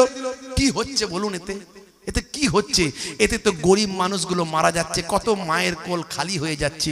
আহারে, কত দুঃখ লাগার কথা, কত হৃদয় বিদারক। একটা জীবন্ত মানুষকে কেউ মানুষকে মেরে ফেলতে পারে? মানুষকে কোনদিন মেরে ফেলতে পারে কেউ? কোনদিন দেখেছেন একটা কুকুরকে মেরে ফেলেছে? শুনেছেন কোনদিন? হ্যাঁ, কুকুর হচ্ছে সবচেয়ে একটা মানে চতুষ্পদ প্রাণীর মধ্যে সবচেয়ে মানে কি বলবো, একদিকে যেমন মানে প্রভুভক্ত প্রাণী, আবার একদিকে কিন্তু সে জঙ্গলের ভিতরে পায়খানা খাওয়া প্রাণী। কথা ঠিক না বল? তাহলে যে প্রাণীটা জঙ্গলে পায়খানা খায়, এই প্রাণীটাও একটা কুকুর আর একটা কুকুরকে পিটিয়ে মেরে ফেলে না, কামড়ে মেরে ফেলে না, তার থেকেও নিকৃষ্ট হয়ে গেছে মানুষ। সেটা এ দেশে হোক আর ও দেশে হোক, মুসলমান বলেও আমার কাছে রেহাই নাই। কারণ ইসলাম বলেছে যে অন্যায় করেছে অন্যায়কে অন্যায় বলতে হবে, সেটা এ দেশে হোক আর সে দেশে হোক। ইসলাম শেখায়নি। আমার নবী যদি আজকে হায়াতে থাকতেন, নবী ক্ষমা করতেন। মসজিদে ইহুদি পেচ্ছাপ করেছে, আপনারা জানেন, মসজিদে ইহুদি পেচ্ছাপ করেছে। সাহাবারা রেগে উত্তেজিত, মানে ইচ্ছা করতে ভাবে পেচ্ছাপ করেছে। হুজুর অনুমতি দিন, তলোয়ার দিয়ে গর্দানটা দুখানা করে দেব। আমার নবী বললেন দাঁড়াও, একটা কথা বলবে না, চেঁচামেচি করবে না, তাহলে ওর পেচ্ছাপটা ব্রেক হয়ে যাবে। পেচ্ছাপটা ব্রেক হয়ে গেলে স্বাস্থ্যের জন্য ক্ষতি হবে। আমার নবী কত বড় ডাক্তার, চিন্তা করুন। পেচ্ছাপ করতে করতে যদি সত্যি আটকে যায়, পেচ্ছাপ ব্রেক হয়, এটা স্বাস্থ্যের জন্য ক্ষতি। মেডিকেল সায়েন্স বলছে 1450 বছর আগে আমার নবীর কথা আজকের মেডিকেল সায়েন্স গ্রহণ করছে। আজকে আমার মেডিকেল সায়েন্সের সঙ্গে আমার নবীর কথা মিলে যাচ্ছে। আমার নবী বললেন দাঁড়াও, ওর পেচ্ছাপ করা হয়ে গেলে আমার কাছে নিয়ে আসো, যা বলার আমি বলবো। সাহাবায়ে কেরামরা একেবারে কি বলে স্তব্ধ হয়ে গেলেন। নবীকে কেমন তারা বিশ্বাস করতেন, কেমন মানতেন। এখন তো আমরা যোগ্য আলেম ওলামা হুজুরদেরকে মানি না। আর আমাদেরও যা হুজুররা হয়েছে এখন, এই হুজুর ওর বিরুদ্ধে, ওই হুজুর ওর বিরুদ্ধে, কাকে আর মানবে? তা আমরা চেষ্টা করছি, আমরা পরিবেশটা ঠিক করার চেষ্টা করছি আমাদের এই সংগঠনের মাধ্যমে। যাই হোক, তো আমার নবীকে তারা কেমন ফলো করতেন? নবী বলেছেন, সঙ্গে সঙ্গে সব স্টপ। আল্লাহর নবী তাকে বললেন, হে বাবা ছেলে, তুমি ইচ্ছাই বা অনিচ্ছাই পেচ্ছাপ করেছো আমাদের এই ইবাদতখানায়। তুমি তো জানো এটা আমাদের ইবাদতখানা। হ্যাঁ, তোমাদেরও তো ইবাদতখানা আছে রে বাবু। হ্যাঁ বাবা, ইবাদতখানায় কখনো পেচ্ছাপ করতে নাই। যাও, আমার ফলোয়ার্সরা, আমার সাহাবীরা উত্তেজিত হয়ে গিয়েছিল, রেগে গিয়েছিল, তাদের আমি ঠান্ডা করে দিয়েছি। তুমি নিরাপত্তার সঙ্গে বাড়ি ফিরে যাও, তোমার গায়ে কেউ হাত দেবে না, আমি নবী তোমাকে ক্ষমা করে দিলাম। সেই ইহুদি বলে, আমি তো ইচ্ছাকৃতভাবে করেছি পেচ্ছাপ, আমি দেখতে চেয়েছি, আমি ইনজিল তাওরাত পড়েছি, ইনজিল তাওরাতে আমি জেনেছি যিনি শেষ যুগের কলি যুগের আখেরি যুগের যিনি নবী হবেন তিনি হবেন দয়ার সাগর। তার মধ্যে অনেক দয়া ক্ষমা, তার মধ্যে অনেক প্রেম থাকবে। তিনি মানুষকে ক্ষমা করবেন। তা আপনি যে আমাকে ক্ষমা করলেন আমি বুঝে গেলাম আপনি প্রকৃত প্রফেট। আপনি না নবী হলে আবার কে নবী হবে? আপনার হাতে হাত দিয়ে আমি আপনার শিষ্যত্ব গ্রহণ করতে চাই। এই হলো নবীর ইতিহাস। এই ইতিহাস তো ভোলানো যাবে না। ইন্টারনেট সার্চ করুন, মোবাইলে দেখুন, পড়ুন। এখন তো নবীর জীবনী মোবাইলে প্রত্যেকেই যে যার প্রত্যেকে একটা করে অ্যাপ ডাউনলোড করতে পারে। কোরআন মাজিদের একটা করে অ্যাপ ডাউনলোড করতে পারে। এখন তো লুকানোর কিছু ব্যাপার নাই, জোর করে কিছু নাই, কেউ কাউকে বোঝানোর দরকার নাই, সবাই আমরা পড়াশোনা করতে পারি। হে তরুণ যুবকেরা, হে আমার বন্ধুরা, শুনে রেখে দিন বাবা, জেনে রেখে দেন। হে মুসলমান লক্ষ্য করুন, 1450 বছর আগে আমার আল্লাহ যা বলেছেন, আমার নবী যা বলেছেন, আজকের যুগে সব বিজ্ঞানের বাস্তবতায় প্রমাণিত হয়েছেন। 1450 বছর আগে পৃথিবীর বড় বড় ওয়াথার পণ্ডিতেরা তারা আমার নবীর শিষ্য হয়ে গেছেন। নবীর আখলাক, নবীর চরিত্রে তারা মুগ্ধ হয়েছেন। হে তরুণ যুবকেরা, আল্লাহর নবী শিখিয়েছিলেন, কি শিখিয়েছেন? আল্লাহর নবী শিখিয়েছেন, হে দুনিয়ার মানুষ শোনো, মুসলমানের উপর 5টা হক। হাক্কুল মুসলিমে আলাল মুসলিমে খামস, ভাই আমার রাদ্দুস সালাম, সালামের জবাব দেবেন। ওয়াইয়াদাতিল মারিজ, অসুস্থ মানুষকে দেখতে যাবেন। ওয়াইত্তেবাইল জানাইজ, জানাজায় অংশ নেবেন। ওয়াইজাবাতুদ দাওয়াত, দাওয়াত করলে দাওয়াত গ্রহণ করবেন। ওয়াতাসমিয়াতিল আতিস, যখন হাঁচ করবেন, হাঁচি হলে হাঁচির জবাবটা তুমি দেবে। হাঁচ করলে কি বলতে হয় বলেন? কি বলেন? আলহামদুলিল্লাহ। আর যে শুনবে সে কি বলবে? ইয়া রাহমুকাল্লাহ বা ইয়া রাহমুকুমুল্লাহ। জি হ্যাঁ, আল্লাহ তোমাদের উপর রহম করুন বা তোমার উপর রহম করুন। আর হাঁচ করলে বলে আলহামদুলিল্লাহ, সমস্ত প্রশংসা আল্লাহর। হাঁচ করলে কি বলবেন? আলহামদুলিল্লাহ, সমস্ত প্রশংসা আল্লাহর। এখন স্বাস্থ্য বিশেষজ্ঞ মাওলানা সাহেবকে বলছে, মাওলানা সাহেব, আপনাদের নবী নামাজ শিখিয়েছে, নামাজের মধ্যে দেখছি সুন্দর ব্যায়াম আছে, দারুণ ব্যাপার। আপনাদের নবী অজু শিখিয়েছেন, অজুর মধ্যে দেখছি সত্যি এটা দারুণ উপকার। কারণ আমাদের যে অঙ্গগুলো খোলা থাকে আমাদের চোখের আড়ালে আমরা দেখতে পাই না, এমন অনেক এমন অনেক জীবাণু আমাদের হাতে পায়ে মুখে এসে আটকে যায়। কিন্তু যখন 5 বার ধৌত করি, অজু করেন, তখন জীবাণুগুলো সব ধুয়ে পরিষ্কার হয়ে যায়। তাহলে অজুর মধ্যেও কত সুন্দর সিস্টেম। আপনার নবী শিখিয়েছেন রোজা। রোজা হচ্ছে অটোফেজি। অটোফেজি মানে আত্মভক্ষণ। একে ভাই আমার নিজেকে খেয়ে ফেলা। জাপানের বিজ্ঞানী ওসিনোরি এই অটোফেজি নিয়ে গবেষণা করে নোবেল প্রাইজ পেয়েছেন। তাই এই অটোফেজি মানে আত্মভক্ষণ। জীবিত কোষ খাদ্য না পেয়ে মৃত কোষগুলোকে খেয়ে শরীরকে আবার নতুন করে শক্তিশালী করে দেয়, ক্যান্সারের মতো ভয়ঙ্কর জীবাণু থেকে বাঁচিয়ে দেয়। তাই আপনার নবী রোজা শিখিয়েছেন, রোজার মধ্যেও সায়েন্স আছে। হ্যাঁ, আপনার নবী যা শিখিয়েছেন, ডান দিকে কাত হয়ে ঘুমাতে বলেছেন, এর মধ্যেও বিজ্ঞান আছে, সায়েন্স আছে। বাম দিকে হার্ট, কেউ বাম দিকে কাত হয়ে ঘুমালে হার্টে প্রেসার পড়তে পারে। হার্টের কাজ হলো ব্লাডকে পাম্পিং করে শরীরের বিভিন্ন অর্গানগুলোতে পৌঁছে দেওয়া। 50, 60, 70 কেজি 80 কেজি ওজনটা যদি হার্টে পড়ে তাহলে ব্লাডকে সাপ্লাই দিতে অসুবিধা হতে পারে। একদিকে প্যারালাইসিস হতে পারে, অসুস্থ হতে পারে, শরীরে রোগ হতে পারে।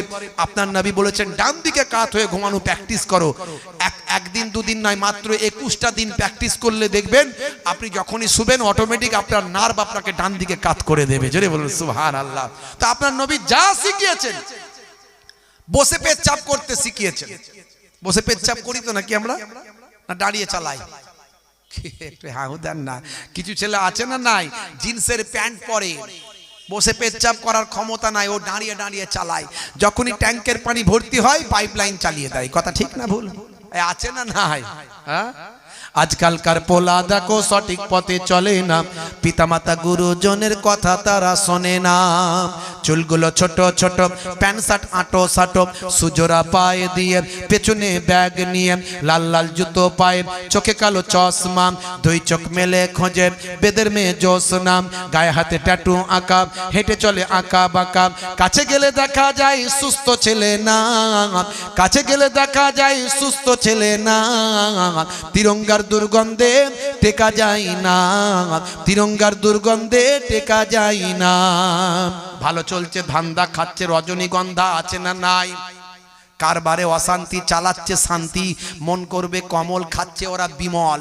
যেখানটা বসবে পুচ পুচ পুচ পুচ চষে দিয়ে বেরিয়ে যাবে।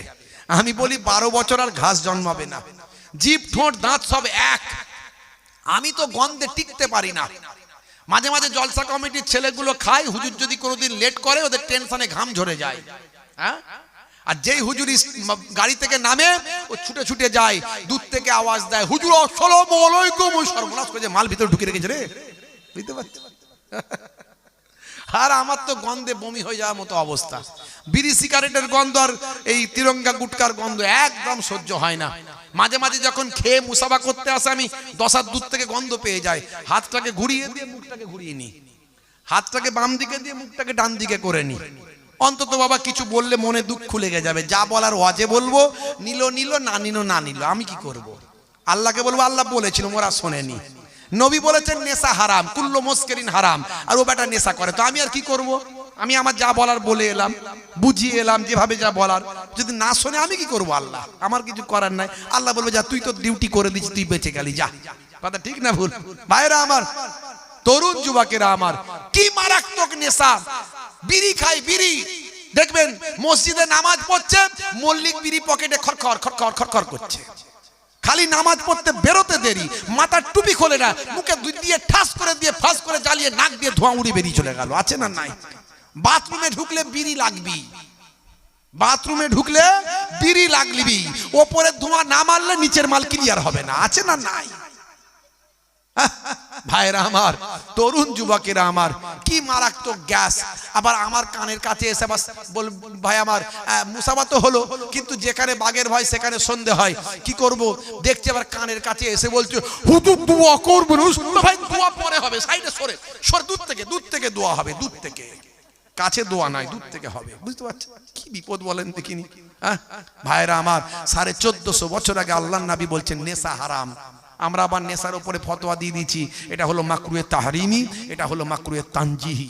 হ্যাঁ, আরে মাকরুহে তাহরিমি হোক আর তানজিহি হোক, যাই হোক, মাকরু তো মাকরু মানেই তো অপছন্দনীয়। কেন খাবেন আপনি? কেন খাবেন? ছাড়তে কেন পারবেন না? আপনি বলবেন হুজুর আপনি বড় বড় কথা বলছেন, মাঝে মাঝে জলসায় গেলে, আমি তো এসব কথা বেশি বলি। হ্যাঁ, মাঝে মাঝে জলসা গেলে কিছু জলসা কমিটির ছেলে আমাকে মাঝে মাঝে পরীক্ষা করার চেষ্টা করে, দেখি তো হুজুরকে অজেতে তো বড় বড় ডায়লগ দেয়, বাস্তবে কি একটু দেখি চেক করে। খাওয়া দাওয়া করার পরে বলে হুজুর কি পান দেব, 120 না 420? চেক করছে কিরম, বুঝতে পারছেন? খালি কথাটা বের করে নেবে আর কি। হ্যাঁ, আমি তখন বুঝতে তো পেরে যাই, সবাই তো জানে, আমিও জানি, আমি বুঝতে পেরে যাই। আমি বলি আমিও ঘোরাচ্ছি, 120ও খাই না, 420ও খাই না। তাহলে হুজুর কি জর্দা খাবেন, শিব জর্দা না মল্লিক জর্দা? আমি মল্লিক জর্দাও খাই না, শিব জর্দাও খাই না। তাহলে হুজুর দোক্তা চলে নাকি? আমি দোক্তাও চলে না। তাহলে হুজুর কি পান খান, সাদা পান খাবেন না মিষ্টি পান? আমি মিষ্টি পানও নয়, সাদা পানও নয়। তখন বুঝতে পারলো হুজুর তাহলে পান খাবে না। তাহলে হুজুর কি খাবেন? এখনকার হাইব্রিড হুজুররা তো রজনীগন্ধা খায়। আমি বলি আমার ওসবেও ধান্দা নাই। তাহলে কি চলবে হুজুর? তিরঙ্গা গুটকা গোয়া, আমি বলি ওসবও চলে না। কি খান হুজুর? কিছুই খাই না। মাঝে মাঝে চা হলে হবে, না হলে না হবে, অসুবিধা নাই। বলে হুজুর নেশা নাই? আমি না, নেশা নাই। নবী বলেছেন নেশা হারাম, আমি নেশা করি না। হুজুর নেশা না করলে কি বেটা ছেলে হওয়া যায়? আমাকে কি মেয়ে ছেলে মনে হচ্ছে? হ্যাঁ, আমাকে কি দেখে মেয়ে ছেলে মনে হচ্ছে?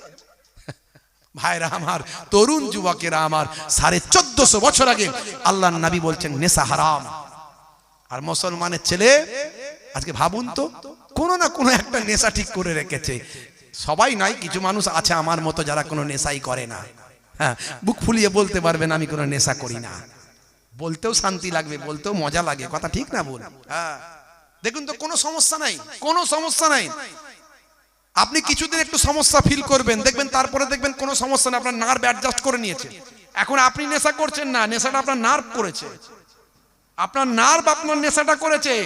আপনি যদি নেশাটা আপনি ছাড়তে ইচ্ছা করলেও নার্ভ বলবে খা খা খা, কিন্তু নার্ভের বিপরীতে গিয়ে আপনাকে কিছুদিন কন্ট্রোল করতে হবে, জোর করে লড়াই করতে হবে। এই যে মনের বিরুদ্ধে লড়াই, এটাই হলো বড় জিহাদ। এই যে এখন প্রচার করছে না একদল মানুষ রাজনীতি করে, এই মুসলমানরা জিহাদ করছে, জিহাদ জিহাদ মানে মনে হয় হিন্দুদেরকে মেরে ফেলবে, খ্রিস্টানদেরকে মেরে ফেলবে, সব জিহাদ মানে মেরে ফেলা। বলুন না নাউজুবিল্লাহ। এই মনের বিরুদ্ধে লড়াই করা হলো সবচেয়ে বড় জিহাদ, এটাকে বলা হয় জিহাদে আকবার। আর কোথাও অন্যায় হচ্ছে দেখলে সেটা ক্ষমতা থাকলে হাত দিয়ে রুখে দাও, না পারো মুখ দিয়ে রোকো, না পারো ঘৃণা জেনে চলে যাও। এটা হলো জিহাদে আসগার, ছোট জিহাদ। জিহাদ মানে হলো অন্যায়ের বিরুদ্ধে ন্যায়ের পক্ষে থেকে লড়াই করা, এর নাম হলো জিহাদ। বুঝতে পারছেন? এই যে আপনি আপনার মনের বিরুদ্ধে লড়াই করেন। হে তরুণ যুবকেরা, হে আমার বন্ধুরা, শুনে রেখে দিন বাবা, জেনে রেখে দেন। নবী আমার বসে পেচ্ছাপ করতে বললেন, বসে পেচ্ছাপ করাতে নিয়ে ভাই আমার স্বাস্থ্য বিশেষজ্ঞরা বলল নবী ঠিক বলেছেন। বসে পেচ্ছাপ করলে শরীরের অবাঞ্ছিত বায়ুটা শরীর থেকে বের হয়ে যায়। আর ভাই আমার আপনার শরীরে যেই ভাই আমার পেটের ভিতরে, আমার আপনার পেটের ভিতরে একটা ইউরিনাল ড্রাম আছে, পেচ্ছাপের থলি আছে। আপনি যদি বসে পেচ্ছাপ করেন, শরীরের ওয়েটটা সেই পেচ্ছাপের থলির উপরেও প্রেসার পড়ে, আমাদের শরীরটা স্প্রিং এর মতো টানলে বেড়ে যায়, আবার বসলে চাপ দিলে আবার ছোট হয়ে যায়। এইভাবে শরীরের ওজন, শরীরের প্রেসারটা ওই ইউরিনাল ড্রামের উপর পড়ে। এই ড্রামের উপর পড়ার কারণে স্মুথলি পেচ্ছাপটা ক্লিয়ার হয়। অতিরিক্ত প্রেসার পড়ার কারণে ইউরিনটা পুরোটাই ক্লিয়ার হয়ে যাবার সম্ভাবনা বেশি হয়। তাই স্বাস্থ্য বিশেষজ্ঞরা বলেন এই ইউরিনাল ড্রামে প্রেসার কম থাকলে মেবি হতে পারে কয়েক ফোঁটা ইউরিন অবশিষ্ট জমে যায়। দীর্ঘদিন ধরে জমতে জমতে এক সময় সেটা স্টোনে পরিণত হয়, তখনই বলে পেচ্ছাপের থলিতে ভাই আমার পাথর হয়েছে। বলে কথা ঠিক না ভুল? এই জন্য বসে পেচ্ছাপ করবেন। স্বাস্থ্য বিশেষজ্ঞরা বসে পেচ্ছাপ করাটাকে অ্যাকসেপ্ট করেছে। জোরে বলুন সুবহানাল্লাহ। একটা দুটো নয়, আমার নবী যা বলেছেন সব বিজ্ঞান সম্মত, কোরআনে যা আছে সব বিজ্ঞান সম্মত, বাস্তব সম্মত। আমি তো খুব খুশি। আমার শুধু কোথায় রাগ হয়েছে জানেন? এই যে বাজে কথাগুলো বলেছে না, কোরআন নাকি 27টা শয়তান মিলে লিখেছে। বলুন নাউজুবিল্লাহ। কত বড় রাগের কথা বলুন তো। হ্যাঁ, লোকে পেলে তো মেরে ছিঁড়ে ফেলবে। একদম কথা ঠিক না ভুল? সেরকম কোরআনের প্রেমিক পেলে মেরে ছিঁড়ে ফেলবে। প্রমাণ দাও, দিতে পারবে? পারবে না। এই কথাগুলো আমার খারাপ লেগেছে, বড় দুঃখ লেগেছে ভাইরা আমার। আর বলেছে যে এই রকম কোরআনে আমি, এই রকম পুস্তকে আমি পেচ্ছাপ করে দিই। এটা আমার বড্ড খারাপ লেগেছে, দুঃখ লেগেছে। আসলে মূর্খ মানুষ তো, কোরআনের ব্যাপারে তার কোনো জ্ঞান নাই। মূর্খ মানুষ, পাগলে কিনা বলে ছাগলে কিনা খায়। তবে আমরা চাইবো তিনি ক্ষমা প্রার্থনা করুন, তার বিরুদ্ধে আইনত ব্যবস্থা নেওয়া হোক। প্রশাসনের কাছে দাবি করেছি এবং বহু এফআইআর হচ্ছে চারিদিকে। বুঝতে পারছেন ভাইরা আমার, তরুণ যুবকেরা? তবে একটা জিনিস তিনি ভালো করেছেন, যেভাবে কোরআন নিয়ে প্রশ্ন চিহ্ন তৈরি করেছেন, এতে সবাই অন্তত একটু হলেও কোরআনটা পড়বে। এটা আমার বড় ভালো লাগছে, এটা আমার বড় ভালো লাগছে। হে তরুণ যুবকেরা, হে আমার বন্ধুরা, শুনে রেখে দিন বাবা, জেনে রেখে দেন। স্বাস্থ্য বিশেষজ্ঞ বললেন আপনার কোরআনে যা লেখা আছে, আপনার নবী যা বলেছেন, হে মাওলানা সাহেব, সবের মধ্যে বিজ্ঞান বাস্তবতা পাওয়া যায়, কিন্তু আপনাদের নবী শিখিয়েছেন হ্যাচ্ছ করে আলহামদুলিল্লাহ বলো। এর মধ্যে কি বিজ্ঞান পাওয়া যায়? এর মধ্যে কি সায়েন্স আছে? এর মধ্যে আবার কি বিজ্ঞান বাস্তবতা আছে? মাওলানা সাহেব বলল এটা আমার কাজ নয়, আপনার কাজ। আমার কাজ নবীকে ফলো করা। আপনি যদি বলেন এর মানে মতলব কি, সেটা বুঝিয়ে দেব, কিন্তু বিজ্ঞান আছে কি না আছে সেটা আমি বলবো কেন? সেটা আপনি বুঝবেন। তো মাওলানা সাহেবের কথা শুনে স্বাস্থ্য বিশেষজ্ঞ বলছে হ্যাঁ আলহামদুলিল্লাহ, সমস্ত প্রশংসা আল্লাহর। কি পেলাম কিছু তো বুঝতে পারছি না। আচ্ছা মাওলানা সাহেব বলুন তো এই আলহামদুলিল্লাহ মানেটা কি বলুন তো? মাওলানা সাহেব বলছে আলহামদুলিল্লাহ মানে হলো সমস্ত প্রশংসা আল্লাহর। বলছে ও আচ্ছা বুঝলাম। আচ্ছা বলুন তো মাওলানা সাহেব আপনারা কখন কখন আলহামদুলিল্লাহ বলেন? মাওলানা সাহেব বলছে যখন আমরা খুশি হয়ে যাই, কোনো বিষয়ে যখন আনন্দিত হয়, আমার ছেলে পরীক্ষা দিচ্ছে ভালো রেজাল্ট করেছে, আমরা বলি কি যারা বলেন আলহামদুলিল্লাহ নাকি ইন্নালিল্লাহ? কি বলি? হ্যাঁ কি বলি? হ্যাঁ বলতেন হ্যাঁ যারা বলুন আলহামদুলিল্লাহ। হে তরুণ যুবকেরা, আপনার ছেলে ভালো পরীক্ষায় পাস করেছে, কি বলবেন? জোরে বলুন না, কি বলবেন? আপনার ছেলে চাকরি পেয়েছে, কি বলবেন? করিম চাচা মারা গেছে, কি বলবেন? আলহামদুলিল্লাহ। কে বলছে আলহামদুলিল্লাহ? ইন্নালিল্লাহ বলবেন, তাই তো? হ্যাঁ, জায়গা জানতে হবে কোনটা কোনখানে লাগাতে হবে, নাহলে বিপদ আছে। ডিস্ক ব্রেক না মারতে পারলি অ্যাক্সিডেন্ট, ডিস্ক ব্রেক না মারতে পারলি অ্যাক্সিডেন্ট। কথা ঠিক না বল? তাহলে সবে সিস্টেম আছে বাপ, জানতে হবে। ওয়াসিম সরকার তো এগুলো জানে না। করিম চাচা মারা গেছে, সেখানেও বলছে ইনশাআল্লাহ। মানে সেরকমই ঘটনা আর কি, মানে জাস্ট ফর এক্সাম্পল। হ্যাঁ, করিম চাচা মারা গেছে বলছে সুবহানাল্লাহ, মানে জাস্ট ফর এক্সাম্পল। এরকমই হয়েছে কেসটা, এই যে ওনার কেসটা যেটা ঘটেছে না, ঠিক এরকম কেস। এই জন্যে বাবা সব যেটা জানো না সেটা নিয়ে বলো না বাপ। আমি যদি গীতা নিয়ে কথা বলতে চাই, আমার তো মূর্খামির পরিচয় দেওয়া হবে, কারণ আমি সে বিষয় নিয়ে স্টাডি করিনি। তবে আমি গীতা শ্রদ্ধা করি, আমি গীতা শ্রদ্ধা করি, আমি বাইবেল শ্রদ্ধা করি, আমি ত্রিপিটক শ্রদ্ধা করি, আমি বেদ শ্রদ্ধা করি, কারণ এটা হাজার হাজার কোটি কোটি মানুষের আবেগ জড়িয়ে আছে। কিন্তু আমি যদি সেটা নিয়ে কোনো ভুল ভ্রান্তি কথা বলতে যাই, আমাকে সে বিষয়ে অনেক জ্ঞান অর্জন করতে হবে, অত সহজ নয়। না হলে আমার অমুসলিম ভাইয়ের আমাকে ছেড়ে কথা বলবে নাকি? ছেড়ে কথা বলবে? থানায় থানায় মামলা, এতদিন জেলে। কথা ঠিক না ভুল? ওয়াসিম সরকার তো এমএলএ এখনো জেলে যাচ্ছে না, কি হবে কে জানে। হে তরুণ যুবকেরা, হে আমার বন্ধুরা, হে আমার মুরব্বিয়ানেরা, শুনে রেখে দিন বাবা, জেনে রেখে দেন। হে মুসলমান একটু লক্ষ্য করুন। এমন সময় স্বাস্থ্য বিশেষজ্ঞ বললেন, হে মাওলানা সাহেব, আপনার নবী শিখিয়েছেন যখন খুশি হয়ে যাবেন তখন আপনি আলহামদুলিল্লাহ বলবেন। আপনি হ্যাচ্চ করলেন, হ্যাচ্চ করে কি খুশি হলেন যে আলহামদুলিল্লাহ বললেন। মাওলানা সাহেব বললেন এটা আমার কাজ নয়, হ্যাচ্চ করে কি খুশি হয় সেটা আপনার কাজ, আপনি বের করেন। মানুষ হ্যাচ্চ করলে কি খুশি হয় সেটা আপনার কাজ, আপনি বের করেন। আমাকে নবী বলতে বলেছে আমি বলি, আমি নবীর শিষ্য, আমার নবী আমার গুরু যা করতে বলেছে তাই করি। ও কি কি হয় না হয় আমার দেখার দরকার নাই। আপনার যদি ইচ্ছা যায় আপনি গবেষণা করে বের করুন, আপনার মনে হয়েছে বের করুন। হে তরুণ যুবকেরা, স্বাস্থ্য বিশেষজ্ঞ গবেষণা শুরু করলেন, দীর্ঘদিন ধরে গবেষণা করলেন। গবেষণা করে মাওলানা সাহেবকে হাসতে হাসতে বললেন, মাওলানা সাহেব পেয়ে গিয়েছি। কি পেলেন? বলে পেয়ে গিয়েছি আপনার নবী শিখিয়েছেন যখন মানুষ খুশি হয়ে যায় তখন সে আলহামদুলিল্লাহ বলে, আল্লাহর প্রশংসা করে, মহান আল্লাহর কৃতজ্ঞতা জ্ঞাপন করে। আপনার নবী শিখিয়েছেন যখন তুমি খুশি হয়ে যাবে তখন মহান আল্লাহর প্রশংসা করবে, আলহামদুলিল্লাহ বলবে, সব তারিফ আল্লাহকে লিয়ে বলবে, আল্লাহর প্রশংসা করবে। হে মাওলানা সাহেব শোনেন, আপনি বলার পরে আমি গবেষণা শুরু করলাম। হ্যাচ্চ করলের মধ্যে কি খুশি হয় যে মানুষ আলহামদুলিল্লাহ বলবে, মুসলমান আলহামদুলিল্লাহ বলেন। আমি গবেষণা করে পেলাম যখন হ্যাচ্চ করা হয় তখন আমাদের শরীর থেকে অনেক জীবাণু বেরিয়ে যায়, আর এরই খুশিতে আপনার নবী আলহামদুলিল্লাহ শেখায়। জোরে হবে না? আরে জোরে হবে না?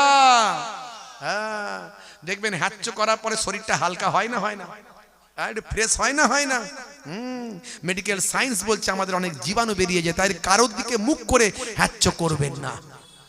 মুখে হাত দিয়ে কিংবা কাপড় দিয়ে কিংবা অন্যদিকে মুখ করে, যাতে করে আপনার জীবাণু অন্যের কারো শরীরে না যায়। জোরে বলুন সুবহানাল্লাহ।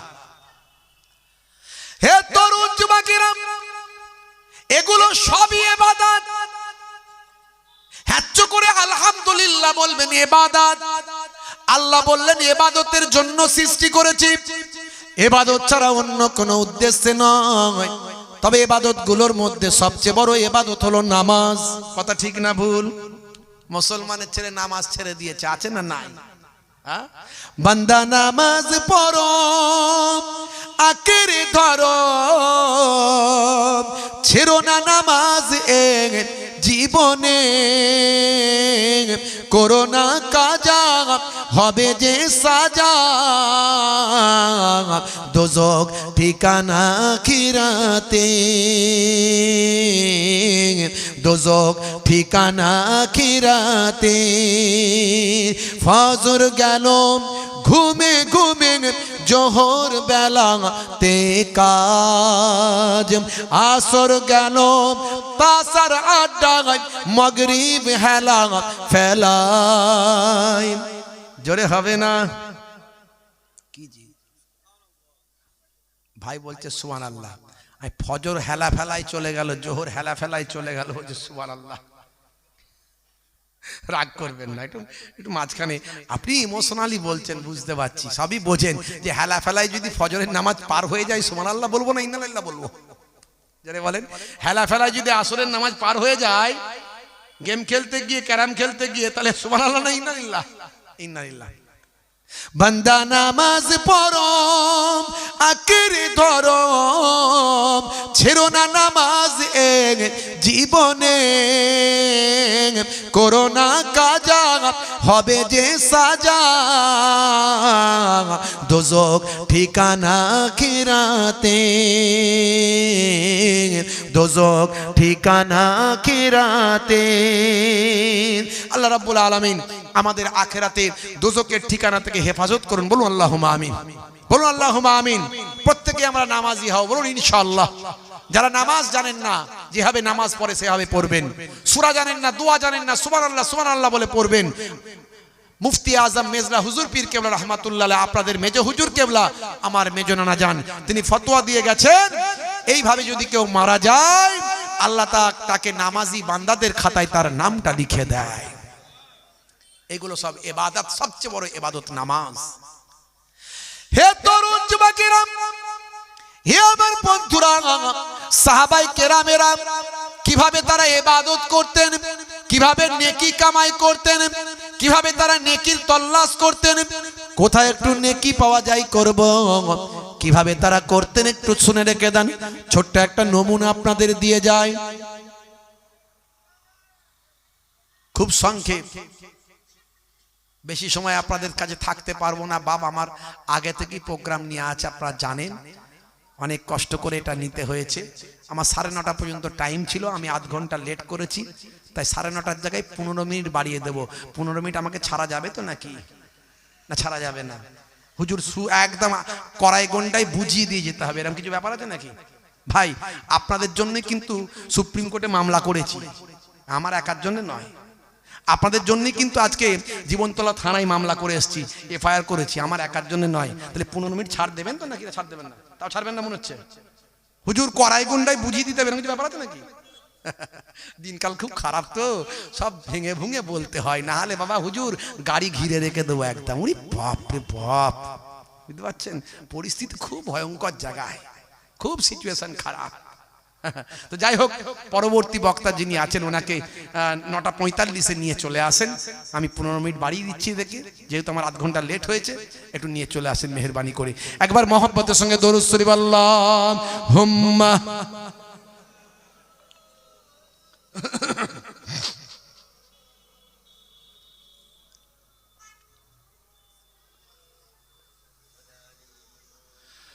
হাজারো ব্যথা বেদনার পরে ফিরে আসুনি তুমি আপন ঘরে, দিনের আলো তুমি ছড়িয়ে দিতে চলে গেলে মদিনায় মক্কা ছেড়ে। হে রাসূল তোমাকে ভুলি আমি কেমন করে, হে রাসূল তোমাকে ভুলি আমি কেমন করে। আল্লাহুম্মা সাল্লি আলা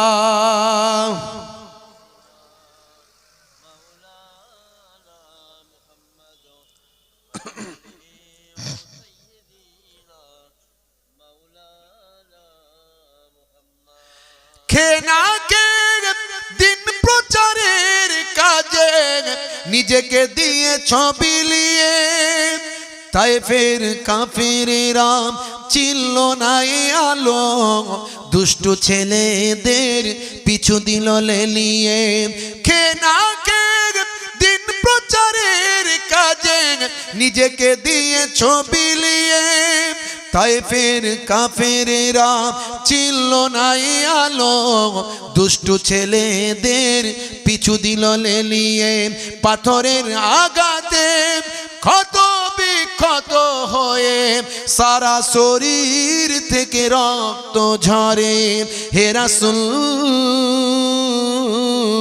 তোমাকে ভুলি আমি কেমন করে হে রাসূল তোমাকে ভুলি আমি কেমন করে হেরার গুহায় তোমারই ধ্যান আসমান থেকে নামে আল কোরআন জোরে হবে না জোরে হবে না হেরার গুহায় তোমারই ধ্যান আসমান থেকে নামে আল কোরআন ভাঙলো সবার ভুল তোমারই পরে আসলো কোরআনের ছায়া তলে খালিদ ওমর আলী আবু বকর इस आसमानी झंडा नीलो जे तुले खालिद ओमर आली आबू बकर इस्लामी झंडा नीलो जे तुले अल आमीन तुमी छिले जे सदा सकल मानुषेर तरे এদের জন্য সমাজটা মুসলিম সমাজ ধ্বংস হয়েছে কথা ঠিক না ভুল বলেন ভাইরা আমার তরুণ যুবকেরা আমার মুরব্বিয়ানেরা আমার আমি আপনাদের কাছে বলবো মানুষকে ভালোবাসুন মুসলমানকে ভালোবাসুন হিন্দুকে ভালোবাসুন খ্রিস্টান জৈন বৌদ্ধকে ভালোবাসুন সকলকে ভালোবাসুন আগে মানুষ হতে হবে মানুষ না হলে আপনি মুসলমানই হতে পারবেন না কিসের মুসলমান আপনি মানুষ হতে পারেননি অসভ্য বর্বর লোক নিজেকে মুসলমান বলে দাবি করে হ্যাঁ অসভ্য বর্বর লোক কি করে মুসলমান বলে দাবি করতে পারো তুমি তোমার জন্য নবীর বদনাম হয় তোমার জন্য ইসলামের বদনাম হয় মুসলমানের খাতায় তোমার নামই নাই তোমার আখলাক চরিত্র ব্যবহার আচার কালচার ব্যবহার তোমার কিছুই তো মুসলমানের মতো নাই কিসের মুসলমান নামাজ পড়ো না রোজা রাখো না দিন নাই ধর্ম নাই খালি গরুর গোশত খেলি মুসলমান ভাইরা আমার তরুণ যুবকেরা আমার মুরব্বিয়ানেরা আমার রাগ করবেন না দুটো কথা বলে দিয়ে গেলাম রাসূলের ভক্ত হয়ে যান দয়ার নবীর শিষ্য হয়ে যান দয়ার নবীর প্রকৃত উম্মত হয়ে যান আল্লাহর নির্দেশনাগুলো মানুন আপনার ঈমানকে মজবুত করুন আপনার ঈমানকে মজবুত করুন আখেরি জামানা আমার আপনার ঈমান বাঁচানো বড় দায় সেই ঈমানকে নষ্ট করে ফেলবেন না দরুদ শরীফ আল্লাহুম্মা সাল্লি আলা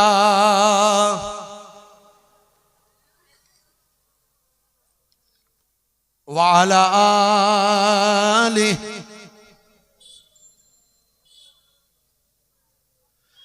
একটু ছোট্ট দোয়া করে আপনাদের কাছ থেকে বিদায় নেব পরবর্তী হুজুর যিনি আছেন কে আছেন কে বক্তা আছেন কি নাম মাওলানা ও মাশাআল্লাহ ওনাকে একটু নিয়ে চলে আসেন নালে ইমাম সাহেব কেউ আসেন মাশাআল্লাহ একটু দরুদ শরীফ আল্লাহুম্মা সাল্লি আলা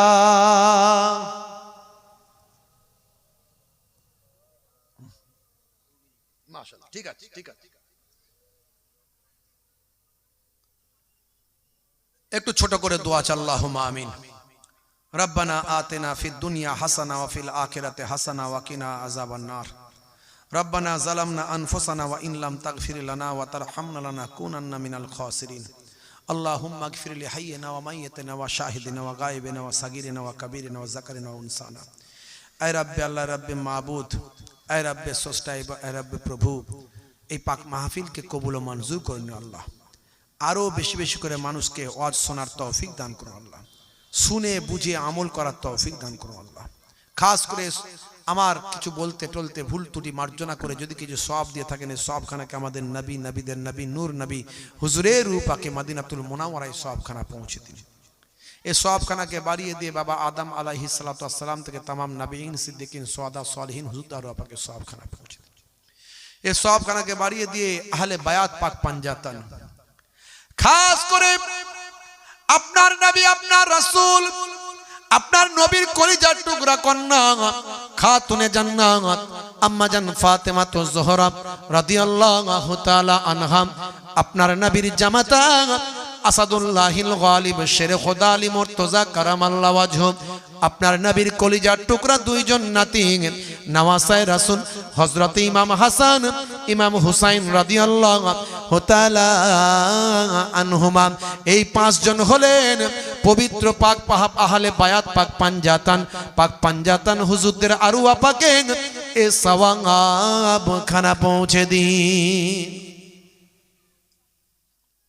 খাস করে ওলিদের বাদশা গাউসে আজম বা বরফির আব্দুল কাদের জিলানী আল বাগদাদি, হিন্দুল ওলি খাজা গরিব নওয়াজ মাইনুদ্দিন চিশতি আজমিরি সঞ্জারি, নিজামুদ্দিন আউলিয়া খাজা বাকিবুল্লাহ ওয়ালি কালান্দা সানাউল্লাহ পানিপত্তি আহমদ শাহ সুলতান শাহ হাজি আলী শাহ মৌলা আলী শাহ ফাতেহ আলী ওয়াইসি।